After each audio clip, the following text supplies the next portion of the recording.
You know what that is? Discipline. Selfish. No joke. We're legitimate. Fucking do this, then do it. Do it 100%, because I'm trying to. We recognize that we are limitless.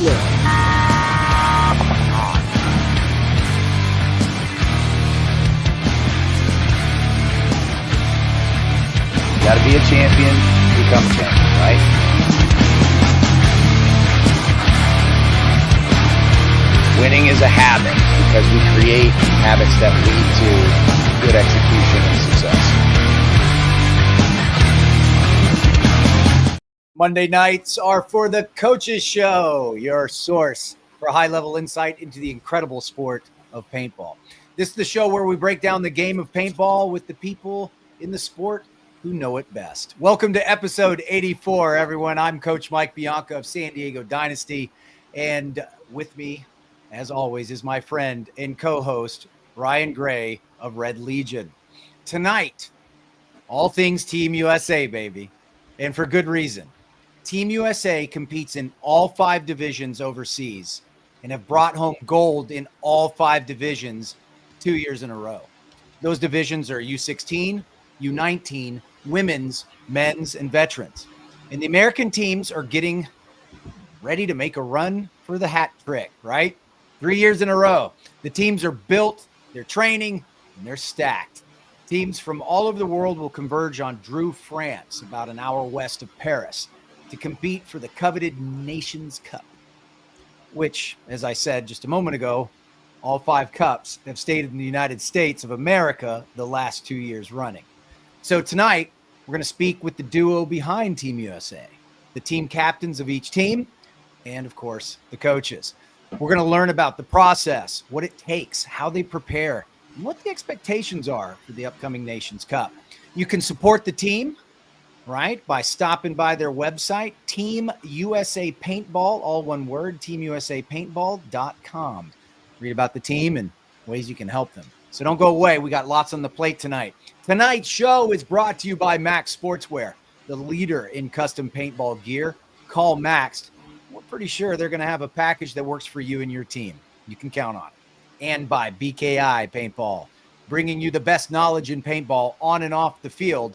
Sign up and become a member today at bkipaintball.com. Remember to sign up for the upcoming clinic, the coaches clinic that is, at the NXL Lone Star Major in September. The link is above if you're on Facebook, below if you're on YouTube, and in the description of the show if you're listening on one of our podcast partners. All right, we got some stuff to talk about. A lot of people are going to be siphoning through the show tonight. Siphoning through the show tonight? Siphoning? What is siphoning? I just invented a word. Yeah, I was going to say, let's use it. I think it's great. I'm going to, it's my new word. A lot of siphoning happening. A lot of siphoning. But speaking of siphoning, there's actually some siphoning that is happening. Before we get to talking to Team USA, we want to talk about maybe a move alert that came out recently and some news we heard from this past weekend. Yeah, so really quick, just because she's in here, and I want to make sure we say thank you and how much we love her, Julie Roberts, who behind the scenes for Team USA does so much for BKI, for the for the combine. She helps put all the data together, creates all the analytics. So Julie, thank you for all you do. Love you so much. She's an Excel expert, and she's an amazing hugger. So if you see her, huge shout out. So thank you, Julie. Great. Every time I see her, I got to give her a big hug. She's just super sweet, makes me feel better right away. She's one of those people you see at a distance, and as you're walking up, you feel better as you're walking up because you know you're going to have a great conversation. You're going to get to catch up with a friend. So you just start smiling. I know I do. Yeah, right away. So thank you, Julie. Appreciate you so much. Yeah, so let's jump into that really quick because we have so much to get through tonight. But we don't want to kind of wax over some of the things that have happened, right? So Kyle Spickett comes out on his show last week with Ryan Greenspan on the Spick and Span show and announces he has moved to Baltimore Arsenal. You and I kind of talked about it the night that I think it was the night he left AC Diesel, that we thought that would be a great fit for him. Still think it's a great fit. So happy he ended up there. I've actually spoken to Chris Jansen, Cody Mikowski, and a few of their players. I think he's found himself a great home. Really happy that that's where he landed. I agree. I felt it was going to come down to one of two teams, maybe three, but Arsenal was the top one I thought it was going to be.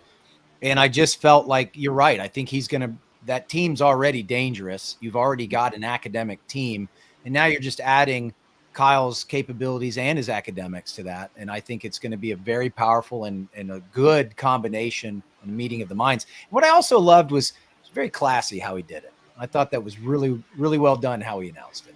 For sure. Yeah, I thought he did a great job with how he talked about his experience on Play the Game podcast with AC Diesel. He wasn't he was very professional, very classy. I thought he did a fantastic job. So kudos to you, Kyle, and we're happy you landed there. I think it's a great fit, and hopefully it's long-term for you. And thank you so much for the hat. I'm super happy to have a few more Tiger Wear hats to wear. For those of you that don't know, I wear them all the time, and my other two they were so smelly I couldn't wear them anymore. And Kyle sent me a couple more, so I really, really appreciate it. And I'm raised in the South. I don't normally wear hats indoors, but because Ryan was wearing a hat with his Tiger Wear that Kyle Spica gave him, I had to show off my new Dynasty hat that I've been wanting for a while. So sorry, just had to get that in there. Yeah, it's okay. Not angry at you. Yeah, so another couple of quick things about this weekend. Looked like San Antonio X Factor had a kind of an invite tryout, had a few guys come down. So it looked like Silos Cortez, Nico Hyde, both came, which I think X Factor has been running 7 guys at the NXL. So good for them, right, to try to kind of mid-year reach out, grab a little more talent. Also, AZ Diesel did have a kind of an invite tryout for some young guys. I know there's one young man, Keck, I believe is his last name, played with NYX last year at World Cup, and I thought he played. Okay. Oh yeah. So in the pits podcast is reporting that I can confirm that Nico was not there at the same. Okay. Okay. Cool. Yeah. Rumor mill is not good sometimes. So didn't think it was rumor because I got it from a good source, but you're a better one, Christian. So thank you. Thank you. I should have just sent you a message. Nonetheless, so AC Diesel had a tryout for young guys this weekend. And I want to be honest, like we've talked a lot about kind of the challenges that AC Diesel's going through. I think Mark Johnson is in a better place than he was when he had all the guys on the team. I think part of the issues they had were because you did have, like, this group was getting paid, this group's not really getting paid. And it creates this kind of weird disconnect in the team, and kind of get, like, Mark and I, sort of rebuilt Texas Storm in 2010. And he was there when we rebuilt late in 2006, 2007. So Mark's used to doing the hard work, and I think everywhere he's been on teams where you just got to work really hard, and I think that's a good spot for him. Yeah, no, I agree. I think now he's got some freedom. He's got some freedom to really, promote his system and push it. So it should be interesting to see what happens. Yeah, and he's playing. Yep. He's playing from what I hear. So that's awesome. Yep. All right. You ready to start jumping into this Team USA stuff? I really am. I'm really excited. I always love talking to these next two guests, and they've been so good to me. They've been good to you. They've been good to a lot of people, and they're really why Team USA is where it is today. So I'm really looking forward to this. Of course, he took a little stab at me earlier today too. He probably doesn't even know. He probably doesn't even realize. I did. Yeah. So you announced on Instagram, meet the coaches, and what's the photo? And I'm like, I don't want to throw anybody under the bus, but anybody that knows anything knows that I don't do those things. Well, all it did was re-stab my heart for the 5th time that I can't go. It's killing. It was like an extra nudge to maybe, see if you can try to go. I tried, brother. I almost got fired. I'll tell you, Anthony, I immediately pulled it up and I was like, nice. Great job. If there was thought into it, great job. That was perfect. I think it was subliminal. Laurie really wanted you to come. Yeah, I really wanted to be there. I really want to be there in any capacity and anything I can do to help you and Lori, any of the teams. I would have been there. You guys needed me to run pod, that would have done it. So We know that. Yeah, she wanted you to feel included. well, tell her thank you. Is she not going to be able to join us tonight? No, not tonight. She's here in spirit for sure. Wonderful, wonderful. Okay. Well, let's get right into this. Let's give for the audience, some audience members may not be that familiar with the Team USA program. What does it take? Uh-oh. Did you guys lose me? Well, we can hear you, but not see you. That goober. All right. You want to take over while I figure this out? Yeah. So what does it take to keep this going every year, and how can people help? Yeah, it takes a village, like they say. We have a really good board with Julie Roberts on board. John Rathbun's kind of our industry help. Ryan Greenspan is part of our inner board, and then Laurie, myself, Kyle Berry has come on and helped us with some marketing. Lots of different people help in different ways. We do a great fundraiser every year, and the families and the players do a great job. Sean Callahan runs our program. I think it's Vertical Raise is the company he works for, and so they do the fundraising for us each year, and they do a great job. So yeah, lots of people. Anytime anybody wants to help, to spread the word of the combine. For us, it's not as much about the funding. That's great. We want you to support the players that go. So buy their jerseys, buy their tech tees, because those things directly help the players. But it's more about spreading the combine and how to get involved with Team USA. That way we always are cultivating the best players. We always want to be obviously as competitive as we can be, as well as making sure that this is available to any player that wants to try out. We found some real diamonds in the rough. Evan Middleton, we found going out to Capitol Edge in Sacramento and just moving the combine around has helped a real lot. And we will continue to do that. We are probably going to have the combine one more year in Texas. We are playing around with the idea of having a second combine in 2026. Again, it's really about making sure everybody knows how to get involved if they want to be involved. And every year we lose players, and we're always internally saying, oh man, are we going to be as good as we were last year? And every year, luckily enough, the United States produces some really good talent in all 5 categories. Once, we played, I don't know, I think it was the year you were there, Mike, where we had all the dynasty guys for vets. And it's like, this team is disgusting.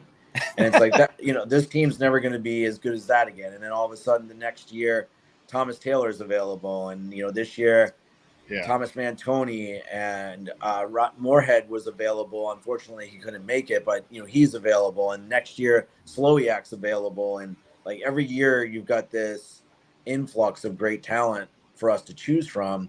And then on the U16, U19, some of the U16 players are playing real contributing minutes on U19 already. So we know that we've already got that kind of table is set for the changing of the guard on that end. So it's really a great system that we have in place, but I always want to try to broaden our horizons throughout the country to make sure everybody feels like this is accessible for them, because it is. What a great message. It is. Yeah. It's an incredible thing. That's a great question. So you say every year we end up with these great lines, and you've somewhat already touched on this, but what's your thoughts on your rosters this year? I mean, what are the expectations? I think I already know the answer to this, but let's hear it in your words. Yeah, I'll be honest. At the beginning of the year, losing some of the players that we lost on the U19, and we always felt like we had some stallions there, and every year we get surprised, and I don't know why we're surprised, but we are, because we think, okay, we still have 5 really good players, but maybe we're not as deep. And then we went to have the practice this past week, and man, we didn't make a stacked line. We just had all the kids just banging against each other, banging against the vets, and all of a sudden people kind of brought it to the top. A couple names that came to mind were Michael Rojas from Shock. Mm-hmm. Like, we knew he was good, but he had some really stellar points where, okay, he's going to be fighting for some starting time. Or, everybody kind of had that moment this week. And that surprised me a little bit, because I thought that, you know, you have your 5 or 6 that you're going to lean on, and I'm sure that they'll have their points that we'll need to lean on them. But man, I think we're deeper than we've ever been, especially on that U19, and our U16 line's disgusting. So Yep. they really are.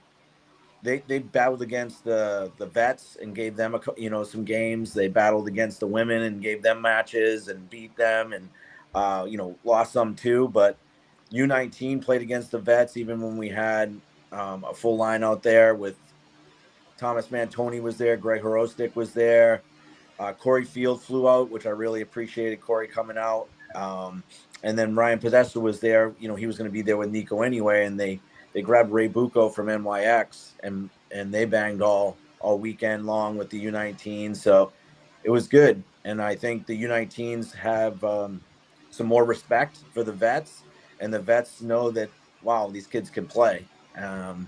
Thomas was doing a good job, Mantoni, of giving some shit to the kids, and the kids were giving it back to him. It was pretty entertaining, actually, up in the tower. I love it. Yeah. I got to spend some time talking to Corey today, just getting his kind of thoughts on the layout. And he mentioned that Thomas, it didn't look like Thomas had lost much. Speaking of not losing much, Corey, man, he pulled out some monster points. That guy can still play. He's also lost 40 pounds. Yep. He's lost a lot, 40 pounds. Well, I can tell you what he didn't lose. He didn't lose the ability to play at a high level. Yeah. I heard a lot of good things about Corey Field from the people I talked to. They said that guy's still hitting shots that people shouldn't be hitting. Yeah. So, yeah. I mean, I'll be honest, that doesn't surprise me at all with him. You know, he was on the very first team I ever coached at the professional level in 2006, and his shot was like that back then. We're gonna need it. It's never easy over there, so we're gonna need it.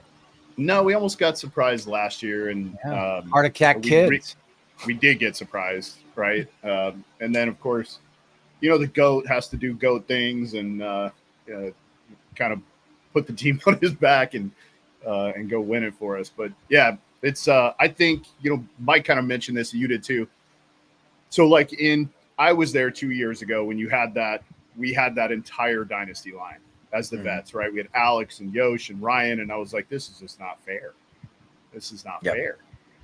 And then last year, I didn't really start coaching them until like game 4, I think, or Sunday. It was actually Sunday when I went over and kind of took over from Kevin. So I'm excited to have an opportunity to kind of coach them through the whole event. I think it'll be a little bit easier for me to, not a little bit, it'll be a lot easier for me to kind of understand all of them. So really excited about it. Yeah, you've got some weapons there. You're going to be excited to coach them. Yeah, and the coolest thing, Mike and I talked about this, I think for weeks after last year, is watching the kids. Yeah. Like, it's fun getting to do the stuff with the vets because, you know, a lot of those guys don't really play anymore. And it's fun watching the men do what they're doing and kind of this collection of misfits from around the league, right? I shouldn't say misfits. They're all very sought after, but they're kind of personalities, right? Kind of all coming together and become a team so quickly. You know, they don't really practice before they go together, and then they go, and then like within a couple matches, they're a team. They start operating like a unit. And but watching the kids is just the highlight of the whole thing. Watching the women do their thing is also obviously fun, but watching those kids do their thing is just the highlight. Yeah, I had so much fun with that crew. I really did. It did, and I miss them. And I'm so proud of several of them have returned. Yeah, and some of them have now made it to U19. I'm not surprised. I'm not surprised at all. Now the pedigree's there. Speaking of which, I'm happy that we got Paintball Fit involved a little bit. So thank you, Rye, bringing Casey on board. I actually talked to JD the other day and said, hey, we're gonna start picking on some of those guys for next year. So we're hoping to get some of those players, and they are all excited. So I know a lot of players or a lot of people that don't know exactly what it takes to get over there. Sometimes they're like, oh, it's all dynasty or dynasty and guess. And part of which is they're seeing is that Chris Scheer used to be dynasty, Marcelo used to be dynasty. So, and granted, there's 4, I think, current dynasty players still on the men's team, but they're playing there at the tournament. Correct. Yeah. That's part of the thing that they don't understand is that they're getting paid usually by some other team to get over there, but a lot of these guys are going on their own dime too because they really want to play for Team USA. But if money was aside and we could choose the team from scratch, you probably would have obviously a little bit more representation from a PB Fit and some other squads. Not that the 10 players that we have on the field are not all-stars, because they are, but some of what you're looking at is who can afford to either get over there or who is already going to be there, does play a part into it, right? So with no slight to PB Fit or any players for that matter, there are players that I ask that choose not to come, that and I don't want to get hurt or they have other things this week to do. So again, no slight on the team that we have, but we do try to diversify. We do try to give opportunities for other players to be involved. Yeah, I mean, you and I talked about it on the phone, right? Like it would be really cool to have Trent Mason and Scott Stewart. I think those two guys would fit in so well with the team and the group, and also kind of in a couple of needs we have, right? Mm-hmm. Like when you and I talked about the roster, I was like, there's not like an A1 snake guy in that group, Obviously, any of those guys can play anywhere on the field. But when you think kind of like last year, you had Mouse, right? Yeah. That's a top tier snake guy, right? So it would have been cool to have him. And I'm so glad you're talking about bringing some of those guys next year, because I do think they're important. Yeah, we need to get in touch with the guys earlier. Like every year we try to do something a little bit better. We pushed up we always have the combine the same year, but we pushed up the tryout and had it back in Texas where the weather was better. So we didn't have to wait until May and have it here in Boston. And that way, we give the opportunity to the players to start booking flights earlier, raising money earlier. And we kind of want to do that same thing with the men's and the vets next year and do a better job of giving them time to fundraise and also maybe even get a practice in for the men's. But we did ask Keith Brown to play. I think he probably saw poor Jason get injured, go over there and have a terrible experience. Poor Jason lost his luggage, played 1 point, got hurt. Like, you know what I mean? It's like, I'm not doing that. So I can see why, there's a lot riding for these top tier players and teams. So it's a lot to ask sometimes to go over there and play on some pretty slippery turf. But the venue is incredible. The venue is one of my favorite places I've ever been. And not just because it was in France, but because, didn't it used to be like a race? I love the crowd participation. Oh my gosh. And it's echoed through those giant concrete seats. Yeah. It's like you're in an arena. No, it really is. It's like an old gladiator arena. It's a pretty cool experience. Marcelo and Kyle and myself, we try to tell everybody at practice that it's going to be something like you've never experienced, and you really need to have some inner fortitude to get through some of the trials that you're going to face while over there. And I think we have them prepared. Yeah, we know when our guys get shot. Oh yeah, because the crowd lets us know every time any of the USA players get shot. That's right. Yeah, they let us know. It's like they killed Goliath. Mm-hmm. So. Yeah, your fire count is always on point over there. That's totally. Right. Yeah, your your up count might be a little challenging, but yeah, you always know your down count. Mm-hmm. You always know. Now, Anthony, you're coaching the women's team as well, correct? Yep. Yeah, this year I started coaching the Heroines. So Dan from the Femmes as well as Andrea are going to coach with us. So all three of us. Andrea's been with us since really the beginning of the women's team. And Dan's always been supporting whether he's got a coach title or not. So this year with him actually coaching the Femmes and myself coaching the Heroines, we just decided to come on board with Andrea and all three of us. We know the girls the best, and we put together, I think, a really good team. It's funny, when we first put that team together, we were like, man, we got too many front players, too many attackers. And with this layout, it actually ended up being pretty good. Probably works out. Exactly. Yeah. We were pretty happy with our quote unquote miscue of only having one or two, even twos, really. So So Alicia Valdivia is the captain, right? You got the Blanco sisters, Roxanne Montano Duarte, Lisette Barnes, there's a killer. Alexis Laser, great killer. Hadley Korsman, right? The young lady who's stepped up and kind of turned a lot of heads. Angela Tejeda. I mean, you have a lot of you've got some good guns and a lot of speed. Yeah, we have a lot of speed for sure. Everybody can play everywhere, which is really nice. Hadley was very impressive in the practice. She's definitely got a lot to look forward to in her future. Yeah, everybody clicked pretty well. No egos. Everybody was there to do whatever we asked them to do. And yeah, I think that women's team's ready to go. We had a couple nursing injuries. Angie did get in a car accident like a week prior to the practice, which was rough. And Tata got hurt in Ohio, and she's still not 100%, but they'll be 100% next week. That's good to hear. Good to hear. All right. Yeah, we'll talk to Tata about that. We're going to have her on the show later. Yeah, absolutely. Yep. Yeah. Can't wait. Anthony, anything you want to leave the audience with?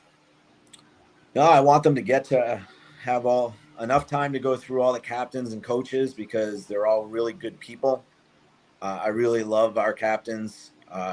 This team really is a family. They come together. There's lots of them that I've known, especially like you said, the kids. I've known some of these kids. Colton, I've known since he was 11, I think. So he came up through the BKI summer camp and Team USA and Wrecking Crew, and a lot of the Wrecking Crew kids came through the USA program. You know, Rob used to come to the practice and just scout players and pick up one USA player a year, and it was the smartest thing. And, you know, he would ask me if it was okay, and I was like, yeah, I want you to do that. Like, that's part of what the Combine was all about from the beginning when Laurie and I were trying to say, well, you know, what is the need here? And putting teams and players together is always a need, right?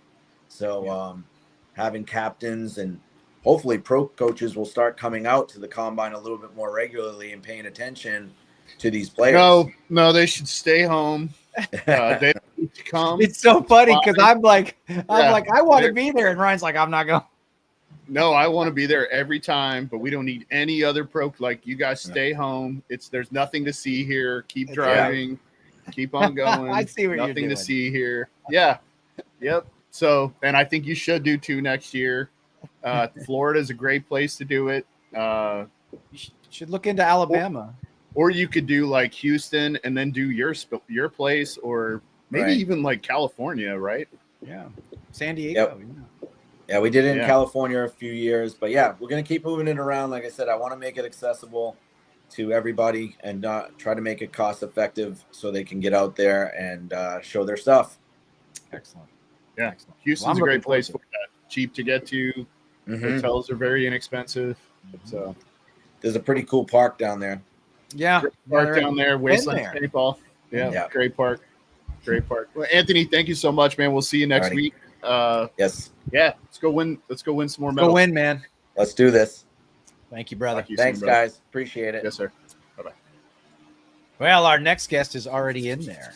I know. I've gotten a little nervous, but he's on time. He's an adult. I don't even know why I felt like I should text him, but I did. I was like, hey, you coming? And then it popped up within seconds of me sending that message, and I just said thanks. I responded, said thank you. Well, so he's coming fresh from the Dynasty Champion Club's Intel session. And I feel like this guy was just on the show like 2 weeks ago. He was. Right? So I don't really feel like he needs an introduction, but yeah. So Kyle Barry, Barry. Yes. Yep. Yes. Yep. Barry. Men's team, and also coach of U16 and assist with U19. Ladies and gentlemen, Kyle Barry. Mr. Barry, welcome, sir. Long time no see, guys. How you guys doing? Good. So how bad did I get laughed at after I left? Oh, no, not bad. I think everyone's very curious about your criteria for dating my daughter, son-in-law. Yeah, criteria for a son-in-law. I'm very curious. I mean, I need to know these questions too. I got one daughter and another on the way. I thought steroids and neck tattoos is the solution, but maybe the rules will help. Yeah. Chitty chitty bang bang. I'm not afraid to go back. Yeah. Oh, that's funny. Oh my goodness. So hey, actually, there's a question before we get into talking to Kyle. Maybe you can help us answer this question. Oh, start. You beat me to it. How is the combine different from the summer camp? Yeah, vastly different. So the combine, me as an instructor, I am not allowed to coach you during the combine. It is a qualification of your abilities, period. I am there taking notes and qualifying you versus every other player that has done the combine ever. It is simply an exploration of your ability and us identifying where you rank in the world of everyone that's ever competed in the combine or any BKI performance or anything of that nature. It is pure. There's no like you go through a drill set and you're getting advice from the coaches. Us coaches are there just to make sure that you are doing it in the manner of a professional player and hitting to the standards that we want at the combine. Now, that is the exact opposite at the summer camp. The summer camp is an actual development of your skills, not a qualification of your skills. When you go through like the combine, Anthony and Lori have put together a beautiful structure. All the multiple touch points they have, finding the right players. I mean, it's on their shoulders to find out who's going to represent America. And it's not like they have favoritism. They try to do the best they can with the best they have, period. Right. So they've put together all these checks and balances to make sure they're not missing players or there's not someone that deserves an opportunity out there that we're just not finding, which there probably still is, candid, right? So, totally.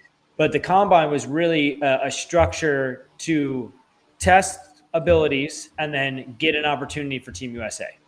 That's the structure to my knowledge at the moment. The summer camp is an immersive training, which I think I said it best the last time I was on here. It is a program designed to make players better, period. What it's designed for, not to qualify you, but to actually improve you. Don't get it wrong. There's players that came from the summer camp that didn't go through BKI combine that got an invitation to the Team USA tryouts because of the ability they showed at the summer camp.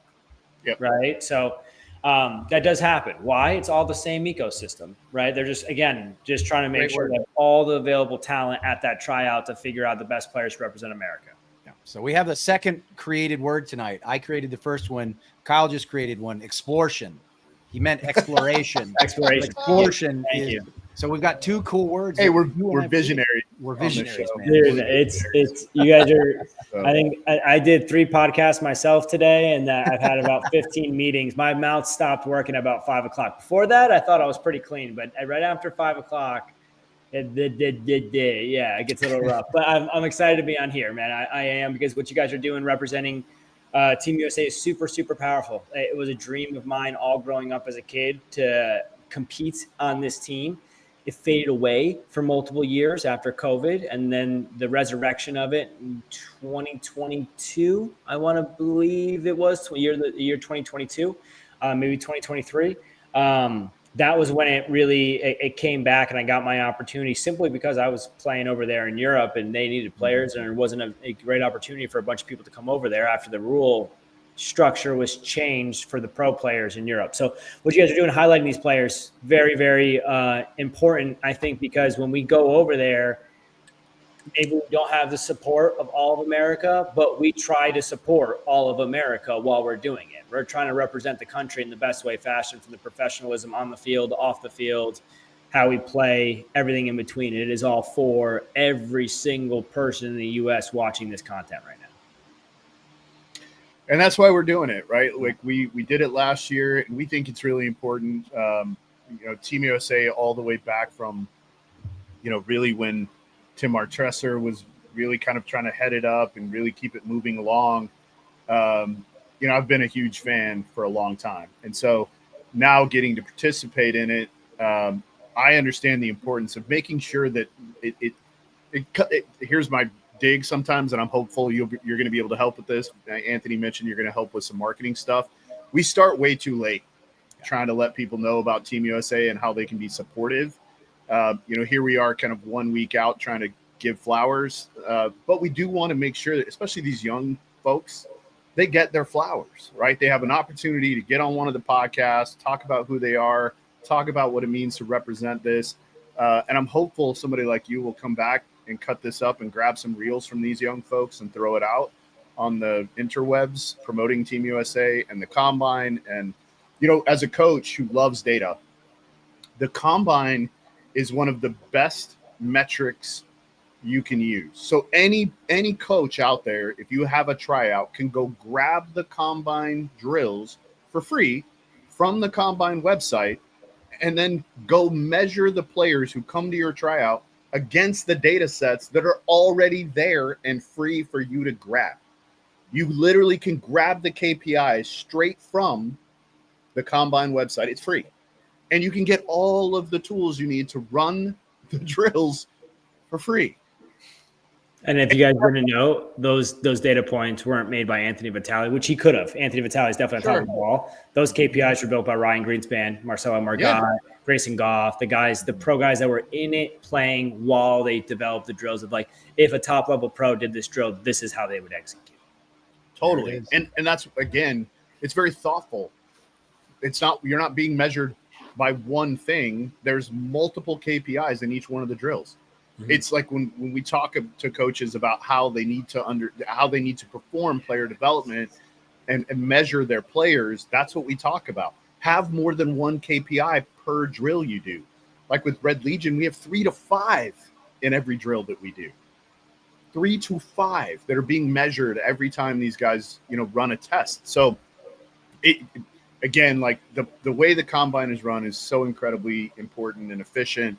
I wish more people would get involved in it, even just to come and watch if you're a coach. Go come see. This is the tryout for Team USA. You can watch a whole weekend tryout and take all that stuff home. It's free. You can watch. So if you're not going for a men's, a U16 or U19 position, the Combine is still a very if you're somebody like me who came from an area that didn't have a pro team initially in the upstate New York area, that I couldn't, you know, have my checks and balances with, like, these are the guys I'm supposed to be as good enough, and you're out there training really hard and you have no benchmark, that BKI Combine will show you the benchmarks, right? It's a great way to see where you stand, right? Exactly where you stand. So, yeah. You know, let's talk about your sorry. No, let's talk about your team. Right into it, because I'm really jealous. He's taking over and he's coaching the U16 and the U19 guys, helping the U19. And I'm really envious because that was, you guys have both, you could have said it better. That was a big moment for me, being a part of Team USA and being over there and helping represent the country and help leading these young men. And there's nothing like it. There's no feeling like that, right? Except maybe when I gave, you know, birth to my own children. But I didn't give birth. My wife gave birth. I was going to say, you really didn't. I knew you were going to go deal, there. But Kyle, let's talk about that. You know, you got a young group. Right, you've got a young group. What are the key differences between coaching the young versus the older gentlemen? Oh, I think, you know, personally, and this is not just from my last 2 years coaching U16, but also from just the timeline of me coaching a lot of younger players. There's a factor that a lot of the coaches forget about when you are sub 17, 16, which is the fact that you don't really have the mental, I don't want to say tenacity, but it's like the amount of testosterone needed to be that angry guy. Like, maybe some of the kids have that built into them, but what I've realized is that a calm demeanor, very very focused communication on what's going on, that's very black and white and obvious, is a necessity, right? You can't try to pull them out from a negative moment by yelling and screaming in their face. It's not happening. And then the third one, which I believe is the biggest, is that these kids are extraordinary when they're having fun. They do things that I couldn't even fathom when they're just enjoying their time. So, you know, a big part about U16, and I get lucky every single year because of the talent in the U.S. for U16. So, you know, we have our captain, Evan Middleton. This is his third year on the team. He's been there since he was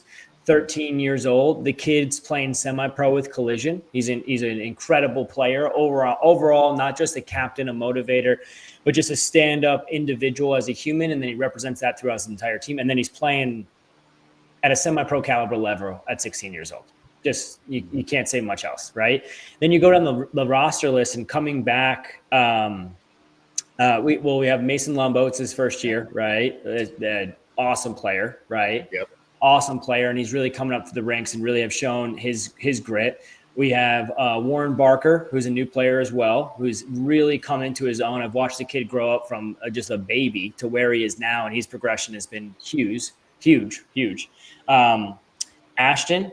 Ashton is probably the tallest U16 kid that we have on the team. The kid's maybe 6 foot tall. He comes out of the Texas area, I believe, either the Texas or Washington area. Don't quote me on that one. But I mean, the kid at first was just so quiet and very reserved. And then he'd get on the field and he'd just be like a full grown man out there. Like I know for a fact, as soon as that kid plays 1 point, every other U16 kid's going to be like, oh, He's juicing. Yeah, check that kid's ID, Ryan Crothers, new on the team as well this year. A young kid with a very solid mind, very structured in his ways, very calm, cool, collective, no matter what the pressure is. So excited to see him pull out some points. And then we have, second generation, Nico Podesta, right? Ryan Podesta's kid, who's just, again, watched him develop. He was at the combine. These kids were at the USA tryout maybe a year ago, 2 years ago, and they have fought their way onto the team, all of them. No. All of them. Yeah, and so really incredible. Mason is second year. this is Mason was with us. He won the gold with us last year. Yeah, I just didn't remember that because how much he grew in a year. Like the player he is today is so vastly different than when I saw. And last year he wasn't bad. He was a good player. But now the kids, he'll be playing with U16 and U19 for a reason. He's an incredible player. Thank you for correcting me there. I should have remembered that. But Mason definitely has really, stood out in multiple different ways. But the whole team has, right? So for me as a coach, those are the three things that I really look for. I look for, very calm, cool, collective conversation that is very direct and very focused on what's happening and what's not happening, black and white information that I don't bring direct emotions into. And then in the worst of times or in the best of times, these kids can prove to be the most incredible young players. Keep them positive, keep them motivated, keep boosting them, keep moving them in the right direction. There it is. Well, let's you want to introduce your captain? Oh, of course. I would love to, right? 16 years old, Evan Middleton, plays for LA Collision, semi-pro. The kid is an absolute stunner. I'm hoping that he's going to bring back the beanie this year because when he started this USA trip, he was just a little tiny kid rocking this little bear beanie and could still shoot any grown man off the break that he wanted to. And today, he's absolutely crushing it on not just shooting off the break, but offense and being a damn good leader. Hey, Ryan. Hi, Mike. Hey, what's up, Evan. How you guys doing? It's good to see you, young man. Good to see you you. too. man. Yeah. So Kyle, I have a quick question. Hang on real quick. Kyle, we're going to drop you off unless your question is for Kyle too. No, not at all. Not at all. Big balloons, I've got plenty of questions for Kyle later. Yeah. Awesome, guys. Thank you so much. Thank you. Support Team USA. See you, Kyle. Evan, Welcome, my friend. It's welcome good to see back, you. dude. Yeah, Thank you guys for having me on. absolutely. So I have a question. So now, after winning the gold last year, now you're the team captain, and if I believe correctly, are you playing on two lines as well? Yes. That's right. You're playing U19. on the U16 and the U19. Correct. So what do you think, real quick, what kind of growth and from, and this is not say whatever you want to say, man. Now, this is a safe space, brother. What did you work on the most between last year and this year? I think the main thing I worked on was the fundamentals. Especially like with experience, just coming out every weekend, joining the collision squad. That was a big jump, and that also helped my growth a lot with Mike Kinman. Shout out to SC Village and Mike Kinman, LA Collision. They helped me a lot with my growth, and I think that was a big boost. Yeah. Mike will do that. He's kind of known for it a little bit, I think. So that's fantastic. Fundamental work. Everybody heard it here. This kid's on two lines playing for Team USA, and he puts in his work every weekend, and he starts with the fundamentals. Love it. Yeah, Evan, how long have you been? How many years in a row is this for you? This would be my 4th year. Okay. It's incredible. It's just incredible. I love it. You were such a great, force for the team last year as well. You really assisted me and and Ryan and Kyle and Marcelo with the rest of the crew. You were already showing your leadership chops then. This year, what's your goal as the captain of U16? What do you feel like you need to do to make sure this team comes together and executes well? I think the big thing is the chemistry. I think chemistry, since it's a lot of new players, I think chemistry is going to be the biggest thing that we need to work on, getting all the kids together, making that gel. So we all, like on the field, we all trust each other, right? Mm-hmm. Just having that chemistry with everyone. I think that's the biggest thing. All right. Writing this all down. You're teaching me, Evan. I mean, that's leadership. Yeah. That's leadership in a nutshell. That's 100%. I mean, there's obviously lots of minutia to it, but that's leadership, right? It's bringing people together with a common purpose and making sure people remember the purpose and understand why you're doing the work you're doing to get to the purpose. And the goal should be whatever the purpose is, and you just keep moving in that direction, right? So that's leadership. I think also the biggest thing is having fun. And making those key moments with the team, having fun with that team, and just making those key moments that you will always remember. I think that's the biggest part of it too. Absolutely. And man, did we have some fun last year. Yeah. So again, envious. I'll shut up about it. But I'm looking forward to seeing what you do out there. You know, you've got a great team on the U16. You've got yourself, Mason Lambo, Warren Barker, Ryan Carruthers. I know Ryan pretty well. He was in my neck of the woods for a little while. Nico Podesta, son of Ryan, and Ashton Wright. So, and I hear Ashton's a pretty tall fella, but you're not short yourself anymore. So, but sounds like we've got a murder's row of some U16 players there. Yep. Yes, we do. So how are things fitting in? Oh, I'm sorry. I was just going to ask, when you went to the practice, did you play with the 16 and then also play with the 19? Correct. Me and Mason, we switch between both lines. Wow. It's a lot of work. Yeah. A lot of work. So tell our listeners and viewers, like, what's the difference between like U19 and U16? Because there's some format differences there. So what are those differences? One of the biggest differences is U16 being 3-man and U19 being 5-man. That's one of the biggest differences. And also, that is the biggest difference. Nothing really else changes except for that format. But pretty much, Okay, so U16, you've got 6 on the roster for U16. It's a Correct. 3-man. It's still in an X-ball format, though. Yes. Raised to 4. Correct. Oh, excellent. So you playing football. You running. Well, brother, thank you so much for joining us tonight. Good luck. We'll see you in a week. Yep. Hey, you need anything, Evan, hit us up, okay? Okay, I will, for sure. Right. Thank you, guys. Thank you so much. Thank you. Be good. Have a great rest of your night. You do the same, sir. I love that young man. Yeah, he's so well-spoken, dude. He is. He's a great kid, man. So polite.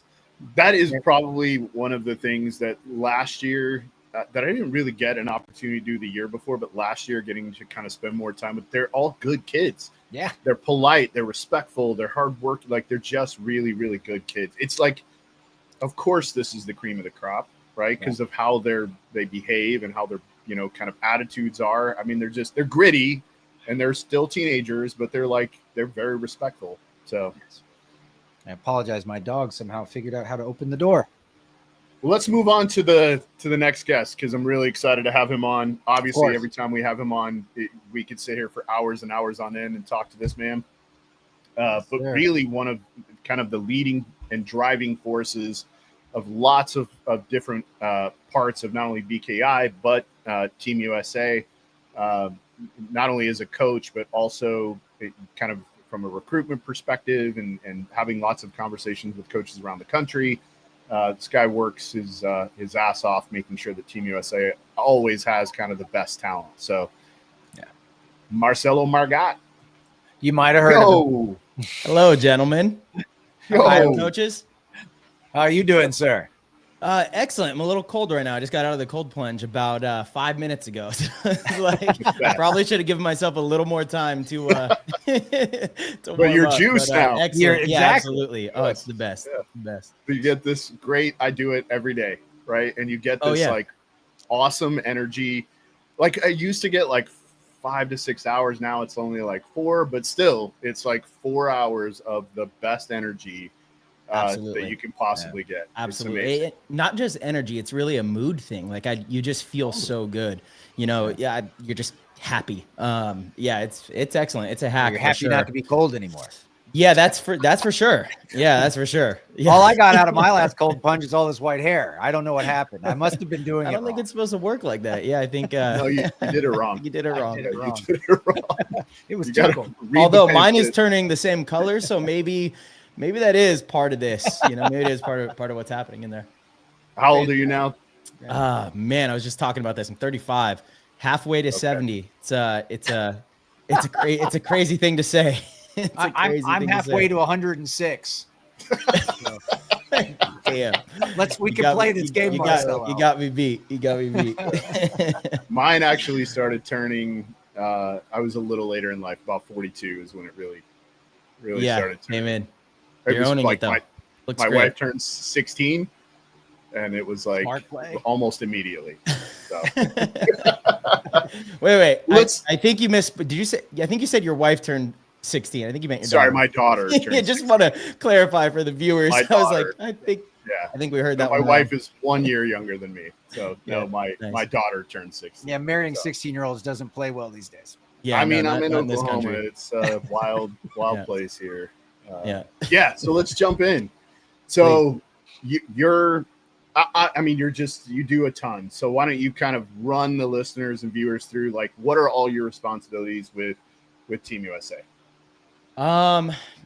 That's a good question. I guess there's nothing really clearly defined other than, the head coach, but it comes with a lot. I think I heard you guys talking before, with recruiting and making sure that throughout the year, we're trying to do our best to keep our eyes on potential players and returning players and being in communication with different camps and different, whether it's parents or coaches, whatever it is, so that we don't miss anyone. And, certainly I know that we do, so almost every year, halfway through the season, after we've done the tryouts, we've selected the teams, I'm at a field or I'm somewhere and I see a kid and they're eligible. And some of them don't even know about the opportunity. And others were like, well, I just didn't know or couldn't afford or whatever it is. And I'm like, damn, you definitely deserve a spot on the team as far as, talent goes. But we do our best. We do our absolute best to make sure that, players and kids have the opportunity to come and showcase their skills and get recognized. And, if any of the other coaches, either of you or, Anthony or any pro coaches have any recommendations, we're always really open to, hearing them, of course. If any like professional coaches or people that have been in the camp have these recommendations, they almost automatically get to bypass the combine and get a spot at the tryout. That's how it's, kind of been in the past if you're validated in that way. But yeah, really just trying to make sure that we always have the best team out there. It's really competitive. The kids have done very well. They've really represented the United States of America in the best light. They have won 4 in a row, which is pretty incredible, the U16 and U19. And I think the kids also understand what a great responsibility it is. And, I heard you guys again talking about Evan Middleton, and all the players and the types of people they are. That's one of the most important things when we are building these teams. One of the first things that I mention at the practices is, look, like we have a massive responsibility, not just to go out there and represent the United States on the field, but off the field as well. We need to be leaders. We need to be respectful. We need to, do all the things that are required to, represent our country. It's really a great honor. So you can't take that lightly. And none of the kids do, the kids really are. It's just such a great group of humans. Going out to Boston 2 weekends ago for our practice, it was something that I really needed and was really looking forward to. I came home just so happy, so thrilled with, the group that we have, the players, the humans, really, just excellent individuals. So, I wear a lot of hats with Team USA. It's, I'm the captain of the men's team, and that's definitely something that is a big honor, big responsibility. The U.S. men's team has been, the best team in the world many, many times. And these other countries, they want to take us down. We're the ones that they talk about, and so it's not something to take lightly. So, some of that is recruiting as well, trying to get the pros like, hey, we need you guys to step up and come help us like represent our country. This is a serious thing. So let's make sure that we're always fielding, the most competitive team that we can and have everybody kind of, bought in and on board. Yeah. So I don't know. A lot of different hats, you know how paintball is. Yeah. Well, it's especially good to hear you talk about the sports aspect of it, right? The goal with these young men is to build character. That's what sports is really designed for, is to build character, face adversity, do it together, pull yourself up by the bootstraps. So I love that fact. And we certainly saw that last year, and I have no doubt you're going to see it this year when I'm looking at these rosters. It's fantastic. Ryan, I didn't mean to cut you off. Go ahead. No, that's fine. Yeah, I was just going to say, when you kind of been around as long as you have, Marcelo, like even if you don't raise your hand for a lot of those hats, people just put them on your head. Yeah. For sure. Yeah. They're like, oh, it's part of it. It's part of it. Yeah. Right. And you're all like, especially when it's, Anthony and Laurie, like you just say yes. Right. Like Absolutely. There's been things they've asked me to do that I'm like, God, I really don't have time for that, but I'm going to make time. Like, I'll just do it. I'll figure it out. Like, I'm going through the entire BKI catalog right now and like helping relabel and reassess kind of where things need to be as the app is being developed. Nice. And I really, when I said yes, I really didn't have time to do it, but I'm just not going to say no to them. Like, I'll just make it work. Right. I totally agree. Yeah. Anthony and Laurie, I mean, they really are some like unsung heroes too. I feel like a good amount of people show their appreciation and know who they are, but so much of the paintball community doesn't know to the extent in which both of them work to make sure that not just the stuff you see like with Team USA and BKI, but stuff behind the scenes that they just never get any credit for, whether it's the webcast on the semi-pro field or the WNXL in general, all of these things that they really, they spread themselves so thin, and it's not like they're making millions of dollars from it. They really do it because they love the game. They really care about the players, the kids. Like I see, I mean, Laurie is, Anthony too, but Laurie is like, she gets so emotional over, anything that could go wrong with the kids. Like she really feels like their family, and both of them, they treat the paintball community like their family. So I agree, anytime they really need something, it's that kind of a relationship. No questions asked. Whose car are we taking? Yep. That's right. Yeah. That was my response. Kind of. Yeah.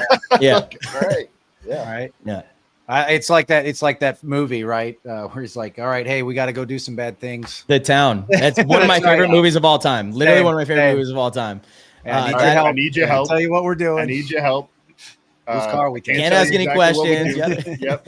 We're going to hurt some people. We're going to hurt some people. Whose car are we taking?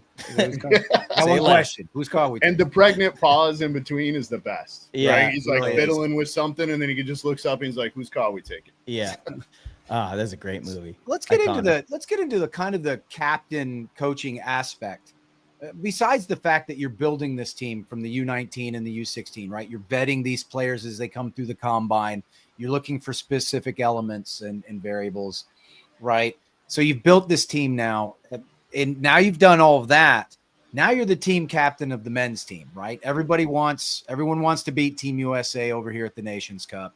What do you feel as the team captain? What of your most important role is as captain for leading this crew of hired, like killers from around the league? Yeah. I mean, a lot of the players that are on the men's team, they've been on the team many times before. We do have some new faces, but really it's always the buy-in and the connectivity, making sure everybody's on the same page, and making sure that the entire group is taking it seriously, and really understanding the importance of it and how skilled these other teams are. I've, been going to Europe for almost, 17, 18 years pretty consistently. So I really know the players have been playing against them for a long time. I've coached against them for a long time. So I try my best to offer insight to what a lot of these guys do. Some of the players going over there don't compete over there regularly. So, they might not ever see some of these players. Mm-hmm. But yeah, really, I think it's just really the buy-in, really getting everybody on the same page, getting everybody to completely buy in, bring 100% effort, understand the importance of what we're doing. That's the biggest thing. It's not like I'm teaching any of these guys how to play paintball. These are some of the best players in the world, So that's it, I think that kind of sums it up. Let's talk about that roster a little bit. Obviously, you're captaining the team. You've got Ryan Greenspan, Joe Barrett, Kyle JB. Berry. Yep, JB's new to Team USA this year. Yeah, Kyle Berry, been there for a while. Harrison Fry, no stranger to traveling nor playing in Europe. Connor Kelly is one of the newer additions to Team USA, I believe. Dimitri Ninos, Chris Shear's been with the team before, and Randy Stanzak. Holy goodness gracious. Yeah, it's a great squad. We originally were supposed to have Blake Yarber and Mikey Arena as well, but kind of last minute they were unable to go because the European teams were decided not to bring them, so they weren't going to be over there, which was a huge hit for sure. I mean, Blake, I can't say enough good things about Blake Yarber. I think he's one of the best players in the world. I think he's a top 5 guy. I've said this for many years. I love Blake. I think he is so dangerous on the field. And anytime he's not being utilized, it's to me, I think it's just such a big mistake. He is so good. And I was really excited. I leverage you quite often, Marcel. Man, I know. I think it's a big part of the team's success. I mean, Blake is just, every win that we had when I was on Dynasty, I think Blake did not get enough credit sometimes. I really feel that way. He changes the way, teams play you from top to bottom. Even if he doesn't succeed in every single point, the style he plays, you're not going to. But 100% of the time, the other team has to worry about him, and they have to dedicate guns towards Blake. So I was also just really excited to play with Blake again. So that's definitely a bummer. And Mikey Arena, same thing, love Mikey. He was kind of our snake guy. And so when Mikey wasn't able to go, we were like, well, damn, what are we, Rainey, are you going to be able to get in there? Or Meat, are you going to be able to get in there? So we started calling around, and Connor Kelly was available and really excited. So we thought it was a great fit. Connor's a stud, up and coming player. I think he's proven himself pretty well in the last couple seasons. So we got a full squad. We're, pretty stacked. And I think the chemistry won't be too much of an issue. A lot of us have played together. A lot of us have won together. So looking forward to it. Connor's underrated when it comes to one other thing, is that's his communication. He's a communicator on the field. I was having this conversation with the Wrecking Crew kids this weekend, actually, about Connor Kelly. And I was saying exactly that. I was like, he's a really good communicator. You could hear his voice really well. He's like really clear. He's loud. That's a important thing, to have from your attackers. Yes. Oh, it's huge. Yeah. It's huge. Yeah. Huge. Yeah. When Anthony and I kind of talked about the roster a couple of weeks ago, and I literally was like, hey, this was before Connor was on the team. So maybe it was 4 or 5 weeks ago. And I was like, hey, great roster. Who's your snake guy? Who's going in? I was like, Meter can do it for sure. Rainey can do it for sure. Harry could have done it. Harrison for sure. That was like one of the first to me. Honestly, like I think Harrison over there and Chris on the Dorito side is great. Harrison can. He's had the best year of his career so far. He's playing at a really, really elite level, and he can kind of attack either side. So, I wasn't super worried about it. I was like, that's our fail safe for sure, is having Harrison over there. Yeah. He has been spending the majority of his time kind of on the Dorito side this year, which is where I think he's really been much more dangerous than he was last year, kind of in the snake. I thought so too. But not for sure he can do it. Right. Totally. But again, when you look at, you're going to have a Mikey Arena or you're going to have a Mouse. And then, and I hope Harrison doesn't take this the wrong way. But then you were like, okay, but then we have Harrison. He's not either one of those guys in the snake, right? Like those guys, in my opinion, are top tier snake dudes. Right. But Connor will be fantastic. Yeah, Connor, 100%. I mean, I don't know. I think Harrison's pretty damn good in there. Like I've seen him really play at a high level, and this snake is kind of a, it's an interesting snake because I do think it's going to be the methodical side. The Dorito side's much faster. Yes. So it's even a side because you can shoot the snake off the break quite well. So if that ends up being hard to make on the break, then it's actually perfect to have someone like Rainey, be the 2 over there, or even like the 1 that slow rolls into there. There's definitely options. But once you get in there, it's a gunfighter snake, and Harrison's really good at that, So I think he'll excel on either side. I'm not the coach of the men's team, so I don't get much say in that regard. But he's in here. We'll ask him. We'll talk to him here soon. Oh, nice. Skinny hasn't been on yet. No, so all the coaches Skinny, Skinny, Casey. Yeah, me and Michael would kind of close it out. Yeah. Nice, cool. So. Yeah, man. Thank you so much for coming on. And again, I apologize for sort of the late notice. Been trying to plan this out for a couple of weeks, and it's just been hard kind of getting it all nailed down. So I appreciate the grace, and so happy you could make it on. We love having you on. In fact, we need to have you on maybe a couple of weeks after Texas. We've been doing some drill shows and some other coaching things that I think you could add some incredible feedback and information to. Yes. We're trying to, like, in between each event, do one show that's just dedicated to one thing. Like, we did a communication show. We've done kind of a drill show. Like, and maybe we'll let you pick the topic on that one too. Just say, hey, let's talk about this. I see a lot of deficiency here. Yeah. I like and we've barely scratched the surface on those topics. So yeah, nice. No, before we let you go, do you want to introduce your captain? My captain, my coach, Skinny Kevin. Nope, your captain, Colton Dahl. Oh, okay. So that's I didn't know who. I can't see the back end. I don't know who's next. Oh, sorry. Yeah. No, absolutely. Look, Colton Dahl is obviously one of my favorite paintball players in the world right now. Watching him this last week, and again, he's really evolving into quite the young leader. His skills on the field are undeniable. He's really dedicated. It shows, and he's maturing into a great, young human. So I couldn't think of anyone better to captain the U19 squad, and this is his final year. So I know we're both looking forward to getting out there and competing together. Excellent. What's up, guys? What a great introduction. There he is. Appreciate it, Marcelo. Of course, Colty. I was about to say, Marcelo Margot just gave you a rave review, bro. This kid's the truth. Period. Just watching him. I know Colton quite well. Man.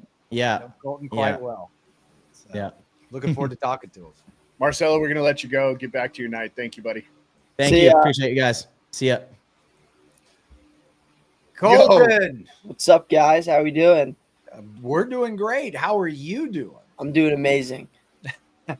I would, after that introduction, I'd feel pretty amazing too. So get it. I get it. 100%. Yeah, man. You've you're obviously incredibly young, and you have really made a name for yourself. I don't know that there's any coach that doesn't have you on their list to keep an eye on. So, kudos to you because that's work, right?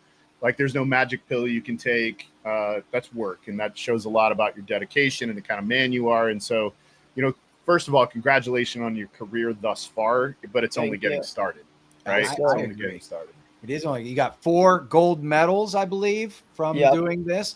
Now you're playing with Wrecking Crew Semi-Pro. You guys are in the hunt, right? Yep, so you're right up there. So, wow. Yeah, I have to agree with my co-host here. You're on a lot of people's radars. And he just giggles. That's his response. He just giggles. Well, he's humble, right? But that's what I love about him, right? That's what he's raised well. So very good. So Colton, let's talk about your roster really quick. So John L., who's a returner, played on U16 last year. Eli Roberts, who's a returner. Landon, returner. Justin Hodges, who I believe is new, right? Yes, he's new. Yep. And then, of course, Evan Middleton and Mason Lumbo. We already talked about them. And then you've got Tremaine Grant. We don't call him that, though, right? Right. He's a returner. Michael Rojas. New. Yep. First year. New. Yep. Costin. Yeah, from Florida. He's new, right? Yeah, new this year. Yep. And then you have Owen Finch. New. Yep. Yep. And then Zayden Gonzalez. Yes. Also new, right? Yes, sir. Zayden was on my combine team. He was awesome. He's super good kid. Yeah, love that kid. Yeah. He came off at one point. I was going to yell at the team about this communication error that was made. I didn't have to say anything. He came back into the pit and was like, I did this, and he was supposed to tell me this, and he never told me it was happening, so I never came off, and then I got bunkered, and I was like, he's right there, get him. So he goes over, grabs the guy, and I'm like, I love this kid. I walked up right away and told Marcelo and Anthony, I was like, hey, I love that kid. He's great. So, yeah, man. So great roster. For sure. Super deep.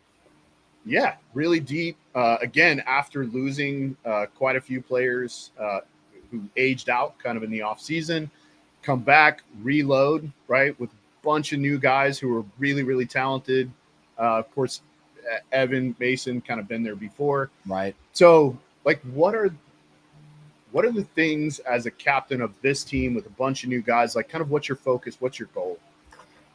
So the previous years, like we've had some of the wrecking crew guys. So just like we already had some of the chemistry, just bringing in the new guys. I think just like spending time with each other. A lot of us have like just doing like the little things. Like we've just been playing like video games with each other, just like keeping up communication through the whole time. Just like, I don't know, anything that we can do to just build the chemistry just as fast as we can before we play, I think is just really important.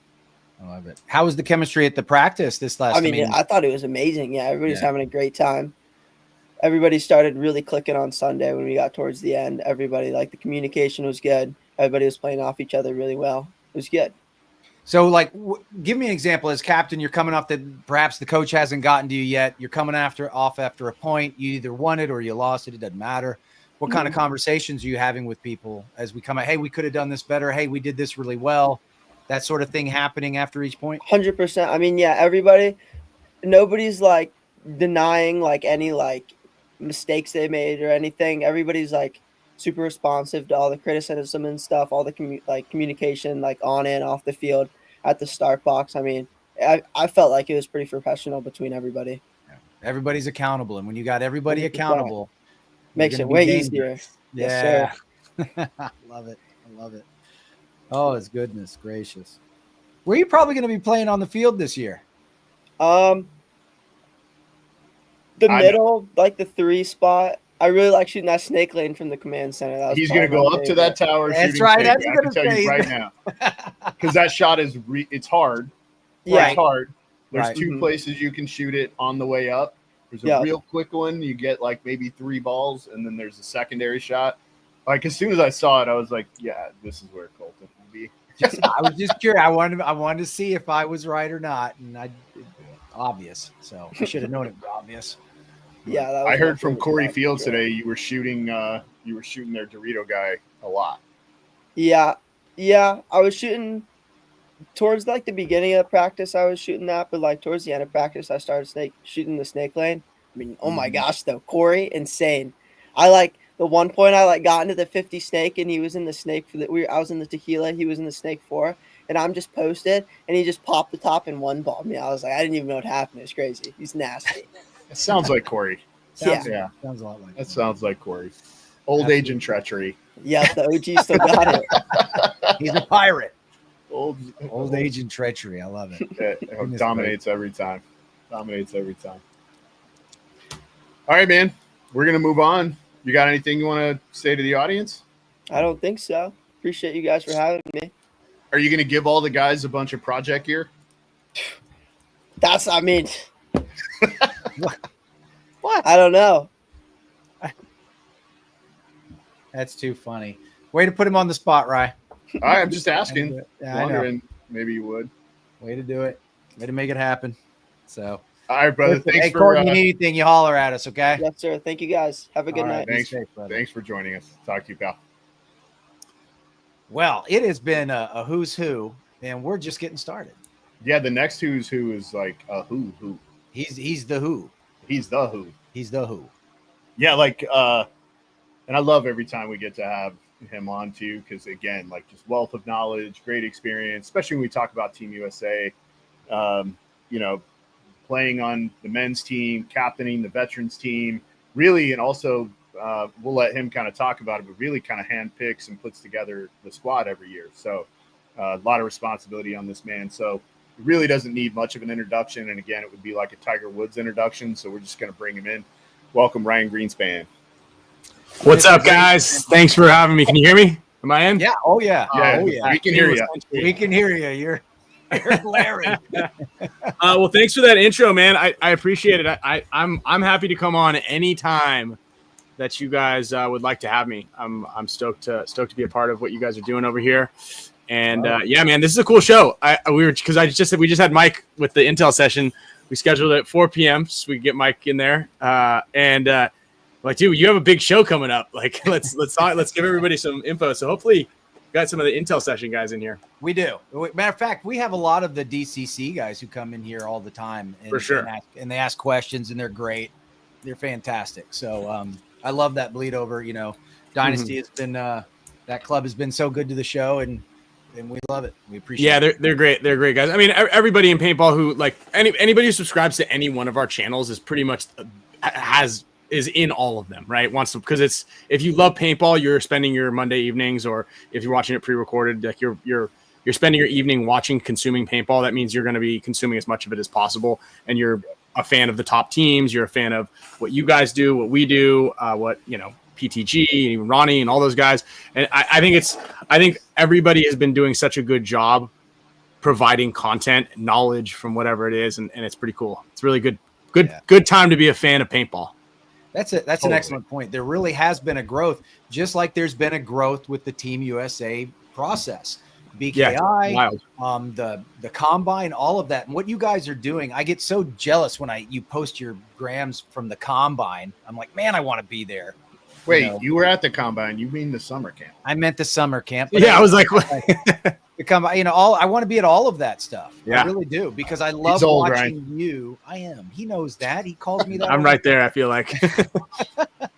But I enjoy watching you and the other coaches and the other pro players grow that sport, grow it in that. And I mean, it starts small.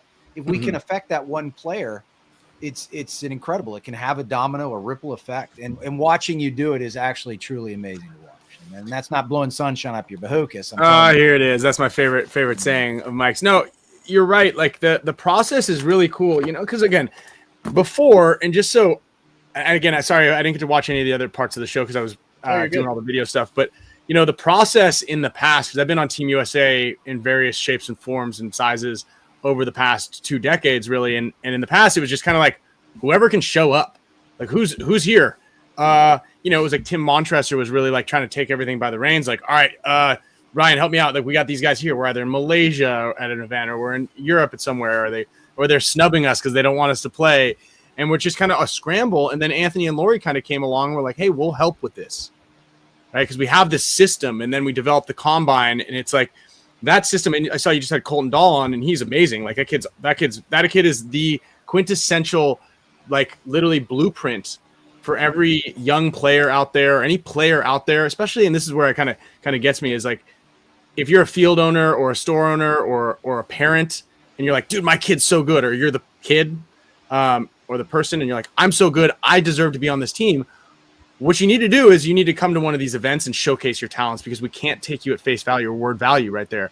They're very seldom, like Marcelo's like, hey, this kid was not at the camp, or Ryan, one of you guys were like, hey, this guy couldn't come to combine for some reason, let's give him a tryout. Then there is a consideration there, that because you guys are coaches of the league. But if some random field owner's like, my guy at the field is good, he doesn't need to go to the combine.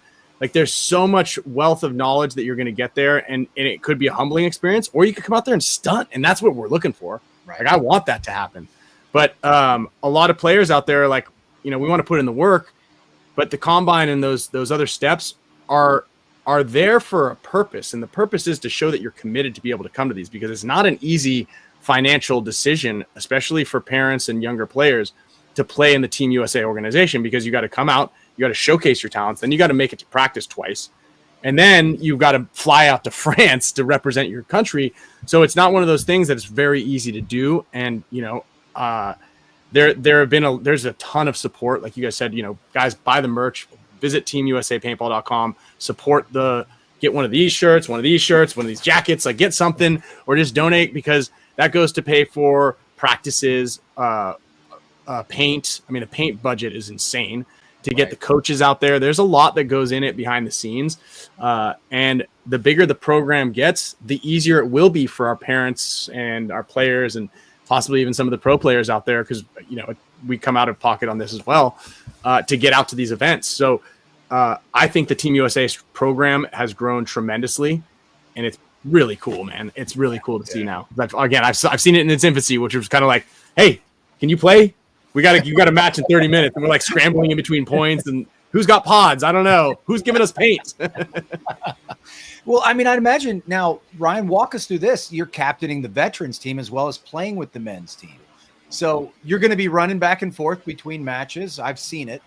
What I was going to ask you is, I'd imagine the veterans team is a lot like the old ways in a way. You're captaining the veterans team. You've got a lot of guys, getting everybody some guys who don't play as often, who may not be as familiar or what have you, getting all those guys on the same page. When do the veterans have a time to practice? How do you captain that? How do you guide that ship? So I want to preface, I want to point this out because I did hear you guys give me the intro. He's like, he's the one calling all the shots. I'm not calling all the shots on the veterans team. I got a very full schedule. I think I'm just put in the face. I mean, I want to say that Mark Johnson and Todd Adams. Mark Johnson has been spearheading Team USA for the vets before I was a vet, and he's done an awesome job with everything. Him and BJ have been here since before I was here, and so what he's doing with all the guys and like me doing the contacts, and he's kind of like not really passed it along to me, but we just kind of work together on that. And then we got Todd Adamson now, and if anybody's met Todd, he likes to talk and be in there. So we've got him with tremendous support. He's just awesome to be around in general. So like the older guys, the vets, everybody's got such a great attitude, and everybody really wants to be there. And again, they're all coming out of pocket for this. So that's the level of commitment they're giving. And, we had Frank Connell on the team. We got LB Fow now. We got Mantoni. And what the cool thing about it, what I love about this one is it's like, we were like arch nemesis back in the day, like it was way different back then, like I would never thought I was going to play with Thomas Mantoni, but, and now we're all going to be on the same squad together representing the team. So I'm not really hands-on with a lot of the stuff. We're in a group chat, right? I'm in a couple of group chats, and it's just kind of like, hey guys, where does everybody feel like they want to play? And again, we're all well into our 40s. So it's not like we need to hold each other's hands too much, except for when Frank Connell was there. Then you got to hold his hand quite a bit. But for the most part, everybody's relatively responsible enough to kind of shoot it out. Corey Fields back on the squad. He's really good. He flew out and practiced out in Boston. So that's awesome to see. Heard great. We were just talking about earlier in the show. Corey was stunning out there. He still got the shot. Dude, he's good. Yeah, he's good. He's good. Yeah. And he's lost 40 pounds. Yeah. Don't say it. Looks great. Yeah. That's I awesome. talked to him today for like 30 minutes, just kind of about his thoughts about the layout. And I'll holler at you probably in the next couple of days too. Just get your thoughts. Because here's the thing. We were kind of laughing about this. I was like, only 2 guys on this roster are going to say, can I please go play in the front? Everybody else is going to say, like, I really like the second spot or the third spot. I really like the second spot or the third spot. I was like, BJ and Ryan Podesta will both say, I'll be the one wherever you want me to go. Yeah, and Thomas. Thomas is there. Taylor. And I wouldn't put it past Podesta. Podesta would probably do it too. Well, like Thomas Taylor and Mantoni should both also probably be ones. But probably be doing it. Yeah. So. I do want to point out that I don't know what's going on in the layout. I just want to say that, first of all. The first time I saw the layout was on Sunday, yesterday. I went out and practiced with Collision after I shot a bunch of content at SC. So I only got 6 points on the layout, 7 points, but I did run to the snake off the break. I got to the 50 and shot a bunch of guys. So that thing that you can do that. That's the thing. And that snake is easy to make. Yeah. So I think we're good.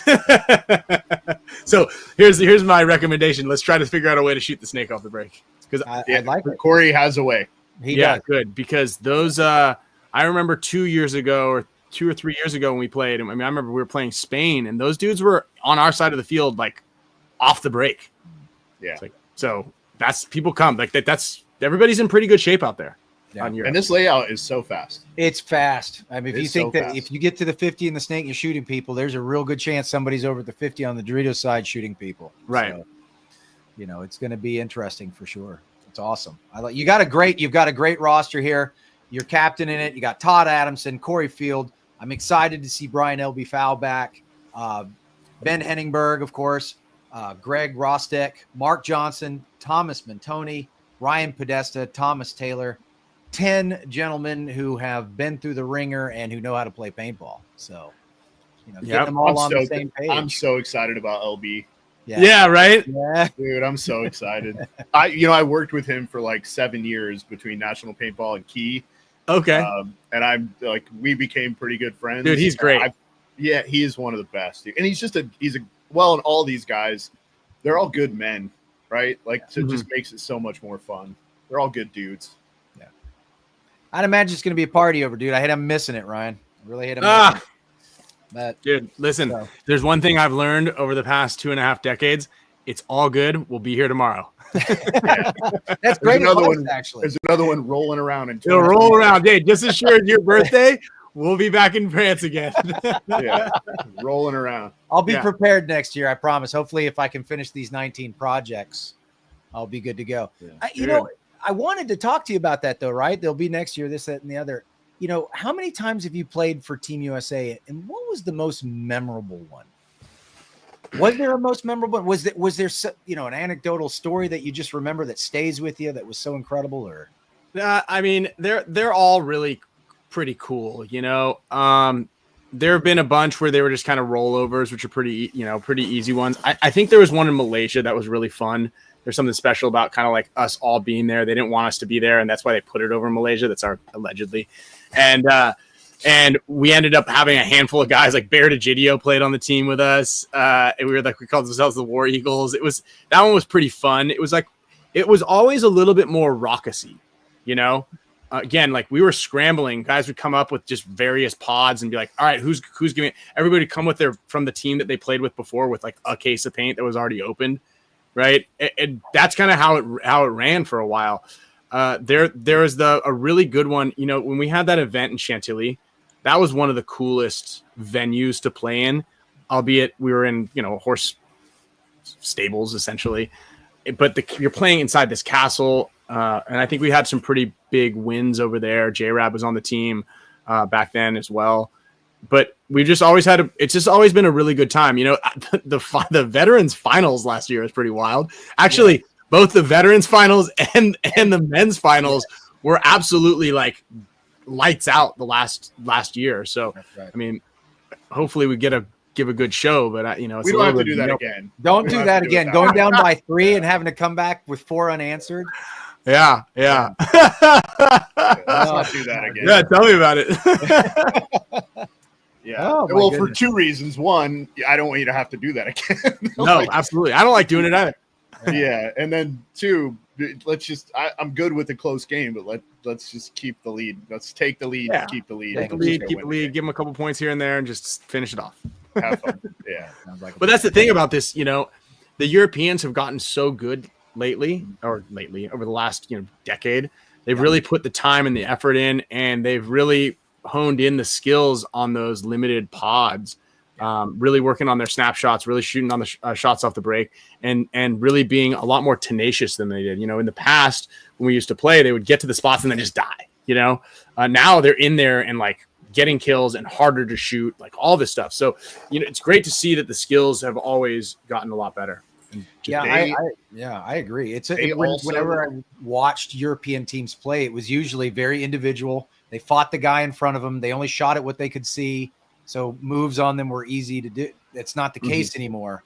They've learned their lesson and they've really advanced. And of course, having 4 weeks on a layout that helps. That helps. They have been practicing a lot. Like the UK team and the French team have been playing a ton. So, well, Ryan, we got to get the women's coaches and team in here. So absolutely. Sorry to keep you guys. No. Awesome. Thank you for joining us, and you and I will chat here soon, I'm sure. Yeah, absolutely. And I'm going to be playing both days this weekend, so I'm going to get some extra looks on the field. Yeah, you said you were supposed to play this weekend too, though. I thought I did. I played on Sunday. Yeah, for 6 points. Well, I didn't know they could have closed the field at 1:00. I was like, "What's going on here?" All right, we're done at 1. I was like, I'll call Hinman and give him the blood. I was like, "What do you mean we're done?" I'll give Hinman the what for you, and then say, "What are you doing to my guy? Why are you doing?" That's what I'm saying. So, all right, I got your back. If you're going to give Hinman the what for, I want to be there. I wasn't arguing. No, it was. Tell the kids hello, please. Have a good night, brother. Be good, all right, guys. Take care. Thank you. Always a good time. He cracks me up. I taught Dynasty that word, by the way. Will you introduce our next 2 guests? I'm going to go grab a bottle of water really quick. Our next 2 guests. Yes. Let me look at my list here.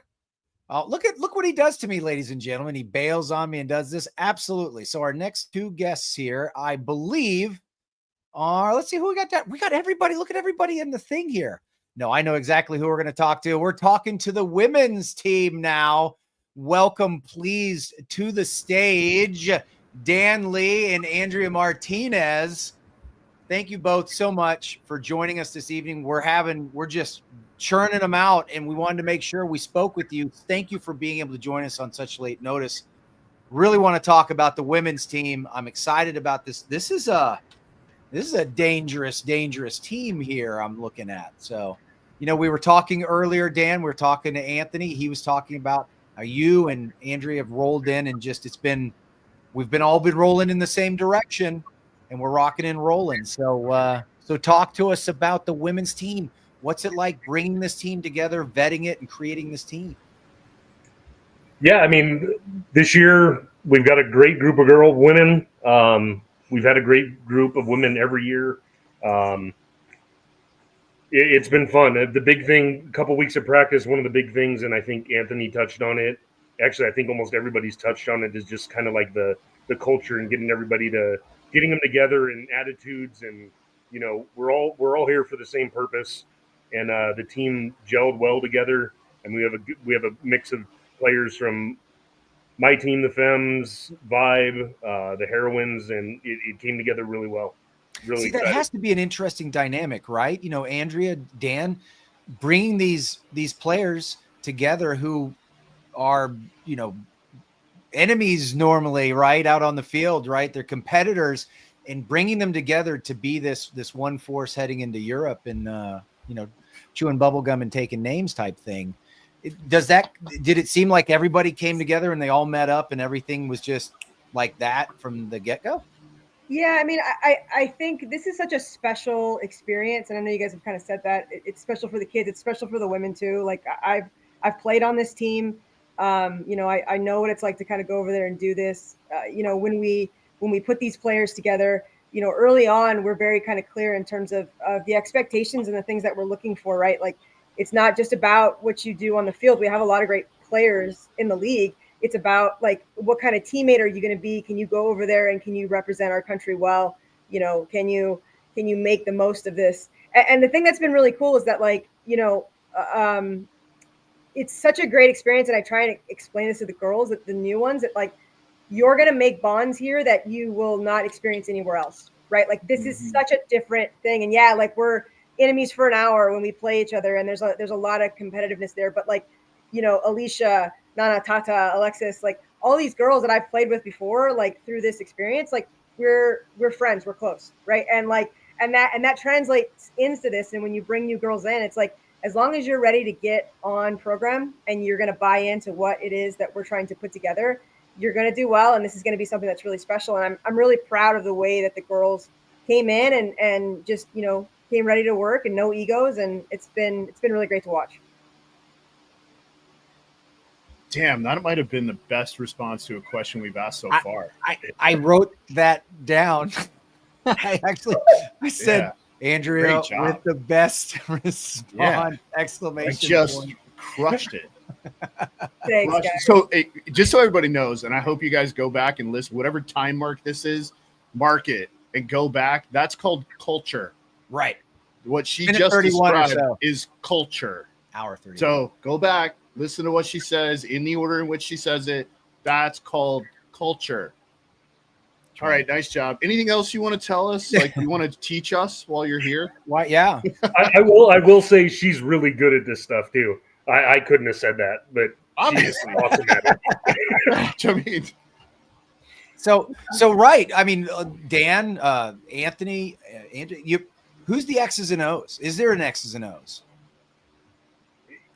It's a really good mix, to be honest. Like, I mean, at practice, I don't want to say like it's one person or another. We've all been part of this Team USA organization from basically the beginning in one form or another. I know Anthony mentioned it. Like, Andrea's played on the team. I've always been there to support. I've always tried to be there to help the other teams, do whatever I can. And building those relationships over so long, like even in practice, like beginning part of practice, we kind of went over the X's and O's, and it was just a real collaborative, like, okay, let's try this person here, let's try this person there. I mean, practices, it's tough sometimes because you can't watch everything, but I think one of the advantages we do have by having basically three coaches is at practice, I would spend a lot of time watching and picking up on things. We'd go back, we'd kind of collaborate and, you know, kind of figure out like, hey, what do we want to try? Or what is this looking like? And then like later, like towards the end of practice, it was kind of like Anthony was kind of putting the lines together or kind of calling the plays. And then like, we kind of just switch off. I think that'll probably continue over there. It's not like, oh, hey, I have to do this, you have to do this, anything like that. I think we can pull our minds together and come up with the best plans or kind of share what we're seeing or doing. I mean, you guys are great coaches, but I mean, you guys have staff as well, right? Like kind of giving you the input that maybe you don't see all the time. And I am the staff. Yeah, exactly. I coach with two other coaches. Exactly. I'm staff, right? Exactly. Like I don't create the X's and O's. We kind of talk about what we want to do on the stand. Here's my opinion. And then I shut up. He goes into the pit. I don't want to be talking while he's in the pit. While he's talking, I'm not talking. There's one voice, right? Yeah. Exactly. Just shut up. But that's a great answer, though, Dan. That's the answer I'm looking for. Hey, it's a group effort because, yeah, I wouldn't say I have a staff. I have partners, right? I have great. Yeah. I have Junior and Ryan and Yosh and Blake and the entire team. Joey, the DCC, everything. It's a support thing. It takes the village, right? We talked about culture. Well, then now we've got to sit there and we've also got to do the work. And it's 10 brains are better than one. So. Yeah, and you can't see everything all at once, right? Either there's going to be blind spots, and so that's something that's kind of great. And I can see things from a different perspective, and I can pick up on in the work that I do, paying attention to people and figuring out what's going to happen is kind of like my thing. And so, like paying attention to the players, how are they feeling? How are they performing? What are the things that are impacting them? Like, how can we get the most from them, right? Like, it's all about making the people around you better and finding ways to get there, right? Like everybody has their own little things, and yeah, you're uniform in a lot of the ways that you handle stuff, but even in just the way that you explain things, right? Like Daniel and Anthony might explain something to some of the girls and they'll get it, but then maybe not everybody does, right? And I can come through and be like, here, let me give it to you a different way, right? And that's not just because of the women. It's I see this all the time in other places. Like I teach a clinic class for law students, and like I run into the same thing. I explain something and I can see in their faces, they don't quite get it. All right, I'm going to come at it in a little different way. And hopefully that connects with them in a way that's going to allow them to perform in the way that we need them to. So. And that's the main role of a coach, I feel. If your communication skills are not up to par, if you can't explain your vision right to everyone and find ways to where, some are going to hear it one way, some are going to hear it the other, but you've got to be able to interpret it for them, right? So. Well said. Like on my team, I'm the soft guy, which literally is a role I have never played in my entire life. I've never been the like, hey, come here, you good, everything good, like you're cool at home, like all your things are good, your girlfriend still thinks you're cute. I've never had to be that guy, right? And now because they're Russian, right? Like so there is no emotion from those other two coaches, right? So I kind of have to go in and be the soft guy and like encourage and like, hey, don't forget, like you're one of the best players in the world. Go and like just go enforce what you do. Go be dominant. Go be you, right? Like I've never had to be that guy before, right? Ryan the soft guy. I'm telling you, like my wife and I laugh about it. It's all about complimenting each other, right? Like totally. Going in there and being like, where's the hole? And again, what can I bring to this situation that makes it better?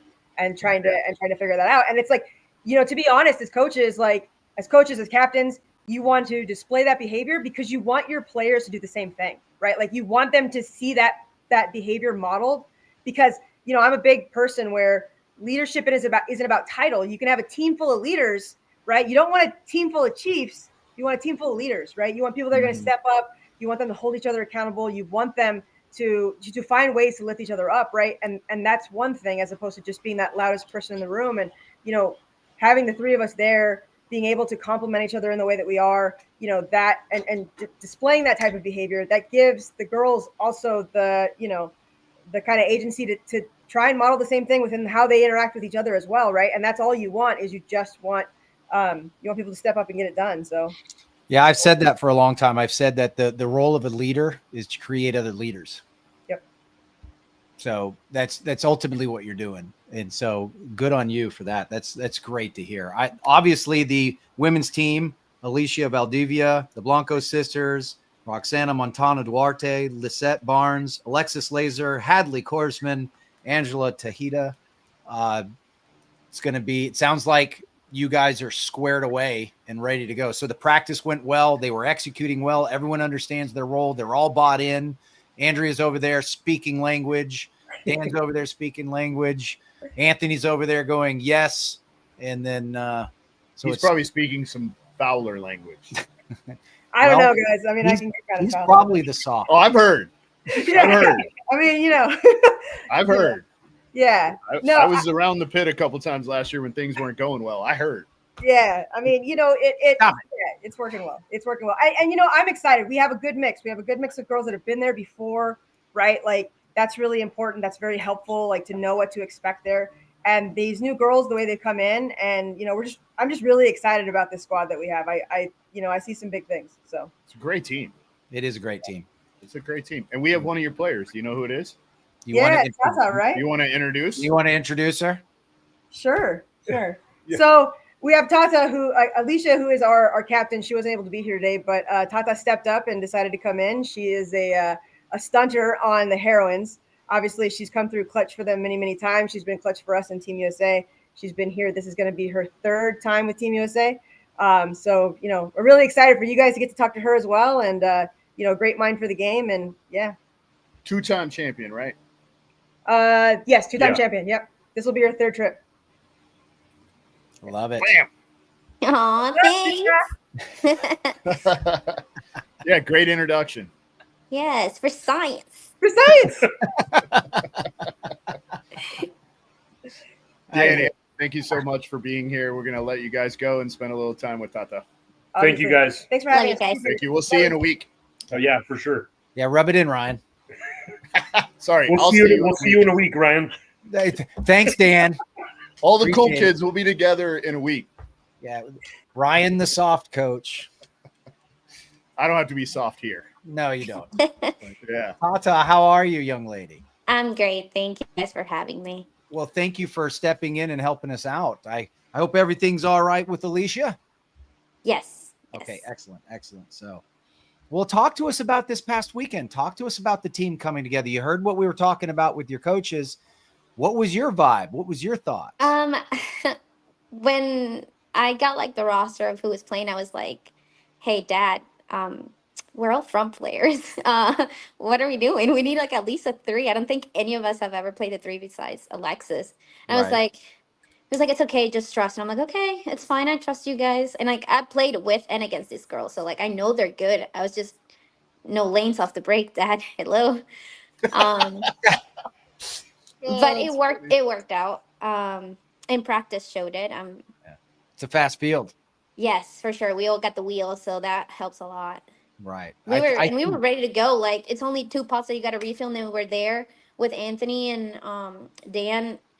Just, hey, go here, do this. Yes, sir. But the way we learned the field, I think it was kind of funny because we start with one-on-ones, just warming up. Just doing one-on-ones on the Dreux side, one-on-ones on the Snake side, just learning codes, language, bunker names, whatever. And we started doing 3-on-3 against the veterans. And I'm like, oh, okay, cool. It's slow paced. We're going to be great, guys. This is how we're going to learn. Newsflash. Start the game, 3, 2, 1, go. They're in our 50s. Oh, my God. I was like, okay.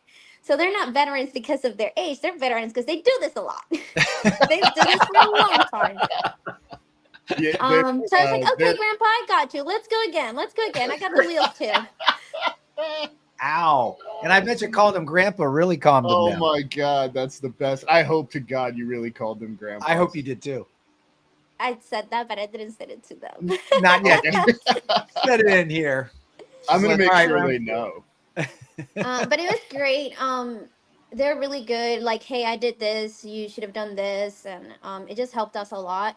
So we had a really good chance on going against the little robots we called the U16. So it gave us a chance against them, learning from the veterans. So it was awesome.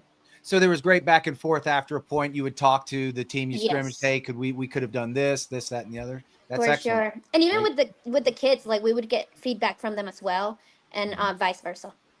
Excellent. Excellent. Like So the it sounds coaches like would always say, everybody "Hey, was.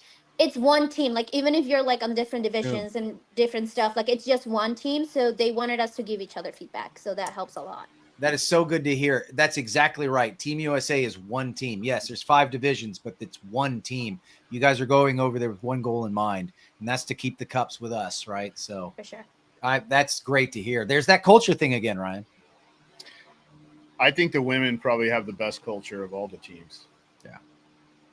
I think that's probably a safe assessment. And it was kind of my experience last year too. Like they're always, although the U16 were kind of that way too, but the women, like they're all like from the time I walked up on Tuesday when we were walking the field, the women were all together. Yep. They were all together sitting in the pit talking. We weren't even talking about paintball. They were being silly, but they're just together having fun, and the energy was really good in there. Like I think their culture is really, really good. Yeah. They were like a little wolf pack walking around everywhere, Mm-hmm. you know? So. Yeah, we try to keep together. That way we just click better, like on the field if we're clicking off the field. But we had a great bonding moment the first day of practice. So that just helped a lot. Nice. Do you want to share that moment or? No, we'll skip that part. Okay. All right. Yeah. That's good. Some of that stuff needs to be personal. Yeah. Some of that stuff needs to be personal. Yeah, exactly. So this is your 3rd season. Yes. Yep. You and your sister both, right? Yes. First of I'm all, excited. what a cool experience that you get to do this with probably your best friend, right? Who also just happens to be your sister. Like once you get now into your kind of 3rd season, what are the things you sort of look forward to? Well, the first thing I always try to like, since it's like my 3rd year and some girls are coming in for the first time, I'm like, hey, listen, the crowd there is like super loud, right? Like, just don't let that discourage you. Like, you've been on like the big stage before, like it's nothing different. Because everyone on the team I feel like has been on the finals and won before on WNXL, so this shouldn't be any surprise for anyone. Like you being picked for a reason, and you have nothing to show, so just play with confidence and like just stay together, and we're gonna do our best to win this. Like just keep it together, no one blames everyone, which is what I really like about anyone on Team USA, honestly. Like everyone's accountable. I just want us to just stay together, whether we win or lose. Like we're doing this together. Excellent advice. And I can't help but notice through every interview we've had, there's this talk of accountability, how everyone's accountable. No one points fingers. Everyone wants the best for everyone. Here we Isn't go. that kind of cool? That culture again. That is kind of the Team USA culture. No egos. It really is. We've Really talked about that a lot. Like my first year that Kevin, the SK asked me to do this, I was like, I'll do whatever you need me to do. Like, I don't care. What do you want me to do? I'll do stats. You want me to do stats? You want like, you need help watching something? I'm like, whatever you need me to do. I don't care. Like, it's just an honor to be a part of it. I'll do whatever you need. 100%. Same. Yeah, we all have the same mentality, so we all have one same goal, and we're just here for What's the goal? to win. All right. Right. That's checking. Checking. I'm going for 3-peat. Some people are going for their first time goal, so we all want to do this together. Excellent. Yeah. So one of the things I think is really like a 3rd year person is like getting to watch the people who've never done it have that experience, right? Like one of the things Ryan Greenspan did a couple of years ago is SK was calling a line and called Ryan on it. And Ryan said, well, who's sitting for me to play? And SK told him, and he said, no, he needs to have this experience. I've had it. And right away I was like, that's what it's about. That's right? leadership like, too. Yeah, that's what it's about, right? Like guys and girls stepping outside of themselves to understand the moment, and that player hasn't experienced it and you have, right? That's awesome. Pretty neat. That's awesome. So, well, thanks for joining us. Yeah, thank you guys for having me. You And did thank you really to Anthony well. and Lori, because they always make it happen, and they're awesome. I was just going to say, do you want to leave our listeners and viewers with anything? But you did it just there. Great job. Thank you. Thank you guys. If you need Have a anything, good talk night. about, let us know. Appreciate it. Thank you guys. See you in a week with all the cool kids. Yep. Stop reminding me. Well, all right. We got two more. We got two more, guests, and we're gonna have we them get to on bring at the them on same at the time. same time. Yes. Yeah. The coup de grace, as we would call it, especially since we're heading to France. Bam. Look at these two guys. Look at who are these guys? Should we make them introduce each other? Casey looks like a very Italian mafia. Yeah, I was gonna say boss. he looks like a mob guy. Hang on a Yeah. minute, I'll be right back. Hang on, I'll be right back. Taking Yeah, notes. you kind of have this mafia thing happening. Look, I use these meta glasses so I could speak better. Last time you kept saying you couldn't hear me and all this. So I was like, right. Oh, those have a microphone. Yep. Okay, you do sound better. Just for you. Well, I appreciate that. Thank you. Yeah, and our listeners will probably appreciate that as well. For sure. SK, welcome, buddy. Hi, how are you guys doing? We're doing You well. saved the How best are for you? last. What's that? Thank you for your You patience. saved the best for last. We did kind of, yeah. Well, so obviously because this is the coaches show, we wanted to Right. have the kind of like the coaching team for sort of the men's group on last, so people could ask kind of some questions about the format. So there was already one up here. Let me go back and grab it. Yeah, here it is. Yep. Questions for all of you guys. The Nations Cup plays race 2 format. How is that different coaching from Mercy format?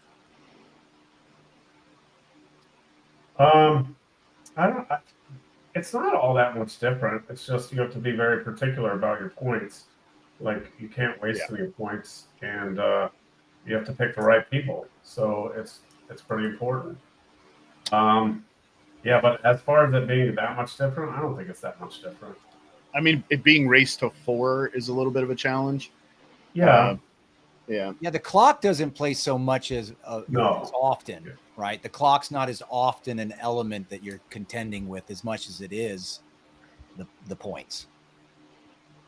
Yeah. I would say the thing that most pros have harder time with is like the limited paint, especially the ones that don't play in Europe. So that's like a little bit weird for the first couple matches. But like this weekend, we're like Damage is going to play this format the whole weekend for Chris, myself, and 2 myself. pods. Well, I might do. We'll do both, but yeah. No. Okay. And then I know some of the legacy kids play on a variety of USA teams too. Yeah, a few of them. Right? Yeah, a few of them. I don't know which several one's on U19s. which one's which age. I forget about all that. Yeah. But, Well, there's Yeah. 2, I think, on U16 and one or two on U19. yeah, exactly. Yeah. So I'm like, I don't remember. No, they're all kids to me. Yeah. So actually, this is funny. So one of my Daniel's wife texted me, was like, "Oh, good luck in Paris," and I was like, "Oh, thanks." I was like, "It's kind of weird though, because I hang out with the kids' parents more than the players." So, like, Because I'll you're hang out drinking beer with their parents. yeah, yeah, I'm trying to create culture. So they all have a good time and then pay for their kids to come. We need them there. So That's a different type of culture, though. it's important. I think it's I'm important. not arguing All of them that. Came back. Right. Tells you something. That's right. Yeah. So Casey, first time Team USA. I'm jealous, Casey. What are you most looking forward to? Representing country, just the whole experience, honestly. Like it's a true honor. You obviously brought me on talking to SK. Some big names on our roster, so it's pretty exciting. I have a question, Casey. How's your penmanship? Good. All right, Kevin. I expect you to hold him to it. That's All right. So last year I was scouting, and Kevin gave me an A. He says this is A. It would have been an A+, except you get marks against your penmanship. Oh yeah, I got good penmanship. So See, I thought I did too, but he didn't like it. nah. So be careful. You might be humbled. He's good at that. I think bring you it'll down be a peg fine. or two. I think it'll be fine. Like Ryan said earlier, no one cares. Like I don't care if like the U16 guys are like, hey, we need someone to help fill pods. I'll go do it. I won't want to do it, but I'll go do it. So right. I'll also look for someone else to go to help. So yeah. So I don't think it matters. Like I don't look at myself as the coach of one team. I look at myself as the coach of all the teams. I think that was the beauty of last year, right? You, me, Ryan, everybody was running around helping each other in any way we could. Marcelo and Kyle Berry, you know, I think that's the beauty. And matter of fact, you know, Tata just said that really well. She said it's one team. It's not 5 teams. It's one team. And I think that's great to hear you say that, man. It's awesome. Yeah. All right. Well, I was trying to save the best for last, but you guys are pretty quiet. So, well, I think our team's way different than the other teams because it's like Casey. I called Casey the other day and I was like, "Hey," and he's like, "No one's really told me anything." I was like, "Yeah, that's how it goes." So, like, I don't even know who's showing up until I'm actually there. I don't write anything down. I know we have a team set up, but like, who knows with flights and bags and all that kind of stuff. I have no idea who shows up, so I don't write a single thing down until we. So will Anthony and Lori probably handle the agenda of when everyone's landing and all that? No, absolutely not. So Ryan Greenspan already was smart and says, "I'll pick you up from the airport," so he knows he's trying to get playtime already. So that's a smart move on his part. So yeah, I know. I talked to Ryan at the 3-man and I was asking him, he's like, yeah, I don't even know who exactly roster. And I was like, oh, okay, cool. And then when the shirt dropped, I said, oh, okay, that's everybody on the roster now. There it is. There it is. Deductive reasoning. That's exactly how I found out who was on the best roster. I think that's how all of us. That's how all of us found out. Yeah. So. And on the first shirt that came out, I was coaching the U16 team. I called Anthony and I was like, I can't be at practice. I can't I've got to be in Florida that weekend. He's like, what are you talking about? And I was like, the shirt says I'm coaching the U16 team. But the reality was I would have done it. I can't go to practice. I can't I would have done whatever they need me to do, but yeah. So let's bring a coaching element into this episode for some of our listeners and viewers. You know, we've talked to some of our previous guests about, you know, we don't have a lot of time to prepare for this. We're going into the Lions' Den. What kind of processes do you use, SK, Casey, that you're going to bring that you think you can lend? What are some of the processes that you're going to, granted, you've got a very elite team in both the veterans and the men's team. But again, what's some of the process, besides not knowing when everyone's going to land and when we're all meeting, when you do have that first meeting, what's some of the first steps you take with the team? Well, I mean, I obviously have a little more experience just because I've gone to more of these before, and I probably know most of them a little better than Casey just from years.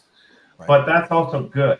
Like, so for me, Casey would be like, "What are you playing that guy for?" Like, and he doesn't have any, I don't know what the right word is, but he has no, preconceived notion. He's going to say exactly what he thinks, which is great. Right. And I think that's excellent. And there's none of his guys on the team, which is awesome. Because, I have a couple guys from my team. Not that I have biases, really, but, I know what these guys can do a little better than a Connor Kelly or a Meter, who I've never really coached before. I know they're great players, but I don't know. I can look at most people and know what they're thinking ahead of time. And with some of those other guys, I don't have that experience with. So, yeah. So let's, that's an interesting perspective. So you've coached the majority of these guys at one time or another. Most of them. Casey, you coach Paintball Fit. Obviously, both of you are serious scouters. So you've scouted a lot of your opponents. In this case, come on, we're talking about Dimitri Ninos, Connor Kelly, these types of players. So, I mean, Are you going to weigh any of that in? Hey, my data set from these previous 3 events tells me this, that he's going to be great for this and this, that, and the other. Are we bringing any of that into it, or? Oh yeah, for sure. I mean, I think looking at our roster, I mean, me watching most of these guys, I mean, I've actually known Meter for 15, 20. I mean, ever since he played with Texas Storm. So I've actually known Meter and watched him play. And that was actually one thing that me and Ryan talked about, because he was talking about the snake and not having a mouse and This them was in. before Connor. This was before Connor, right? Right. Yeah. And of course, I was just like, well, Meter can play. We plug some of these people that, yes, may play Dorito side, but also I know can play snake side and can play anywhere in the field. So yeah. So you're pushing that Texas connection. I got you. I mean, that's the main one I know. But I mean, like I said, obviously Marcelo. Ryan, Chris. So. Casey's right though. Like this, our team is the most adaptable of all those teams. Like Chris played the snake in Europe last event, and then Harrison played it awesome at World Cup last year. Yeah. Like Meter can play it, Rainey can play it. Like we haven't too many people to play it. It's just we'll figure it out as we go. So is that part of your process? Will you be talking to these players saying, hey, where are you feeling most comfortable on this layout? I assume all of them, other than the 6 points Ryan Greenspan got, all of them have played, the layout a little bit, gotten familiar with it. They're probably going to come in with the notion of where they want to be, right? And we're going to take that into consideration, yeah? Of course, but also where we're going to need them. Right. I think that's really more what we're going to have to decide. Okay. I'm not going to say much yet because I haven't really watched this field, and that's what I'm waiting for until after this weekend. And I know Casey's going to Europe to practice as well, so I know he's going to have a ton more input right after that. And I watched Fit play Ironman 2 weekends ago, so yeah, I did. So on this layout, obviously. On this layout, yeah, we did 4. We have 4 pods, not 2, but still, So, well, now wait a minute. The European event, it's not 2 pods. It's 2. No, it's 2 for the Nations Cup, and then 4 for Pro. Okay, roger that. Thank you. Okay. Yeah. I kept hearing 2, and I was getting confused. Yeah. Now I understand. Outstanding. And again, Casey, first of all, as someone who went for the first time last year and had the honor and privilege to be around these 2 men, as well as be around the other Team USA, dude, breathe it all in, because it's an incredible experience. It's like nothing you'll ever experience in paintball, and I mean that. It really is a good time. Listen to Kevin, listen to Ryan, listen to the guys, but don't be afraid to be yourself. Come out, step out, and be that coach that you are, and help the team where you can, and be willing to go anywhere. Be willing to go to the 16 guys, the 19 guys, the women. You're going to love it. There's always going to be something to do. And by the way, SK knows some of the best German beers over there as well. He introduced me to really good German beer that I can't get over here now. And my friend Nick Ripple has to try and smuggle it to me. So. Nice.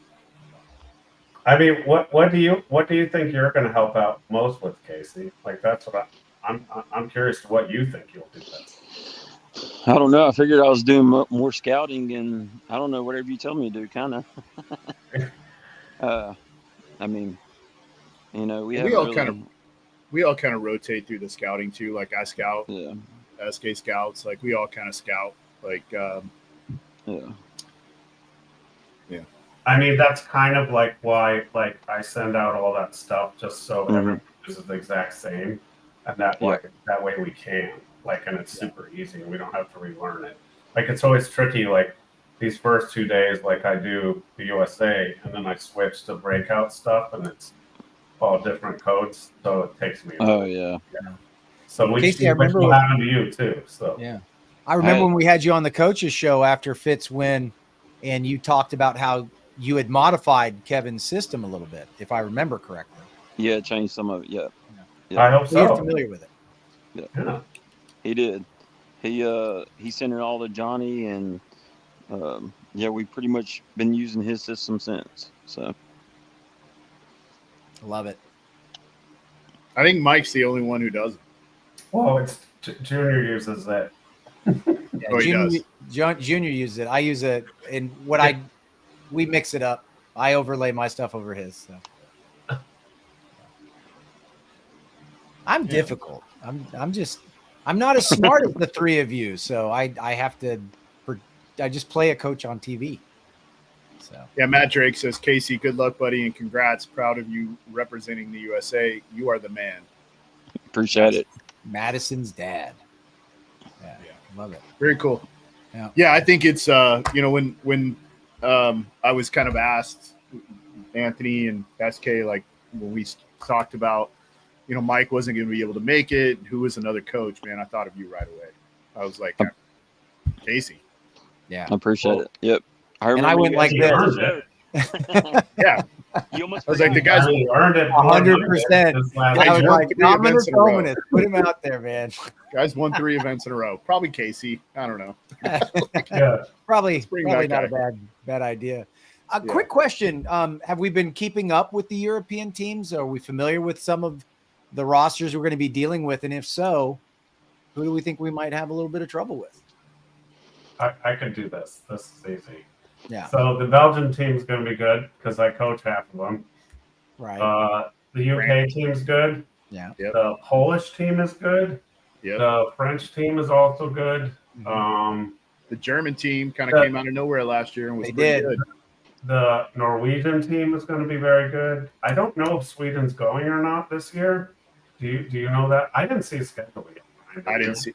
It's not out yet. There won't be one. This until Yeah. Well, we'll be on a plane. I'll be on a plane Monday, and that's when it'll come. I think the Canada team will be good. Yeah, Canadians. That's right. That's right. So Sea Dogs and Royal City Sea Dogs. You're going to see your favorite jerseys, man. Oh, good. All right. It's probably the dog just with a maple leaf behind it. In Mexico too. Mexico will be there. You got Arturo Andrade. You got Chavez.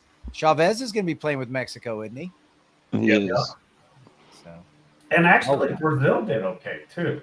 Like, I don't know if they had all the divisions, but they were good in the vets. They were good in the vets. Yeah. Shallow and Speedy. Yeah. Yeah. Shallow doesn't play around.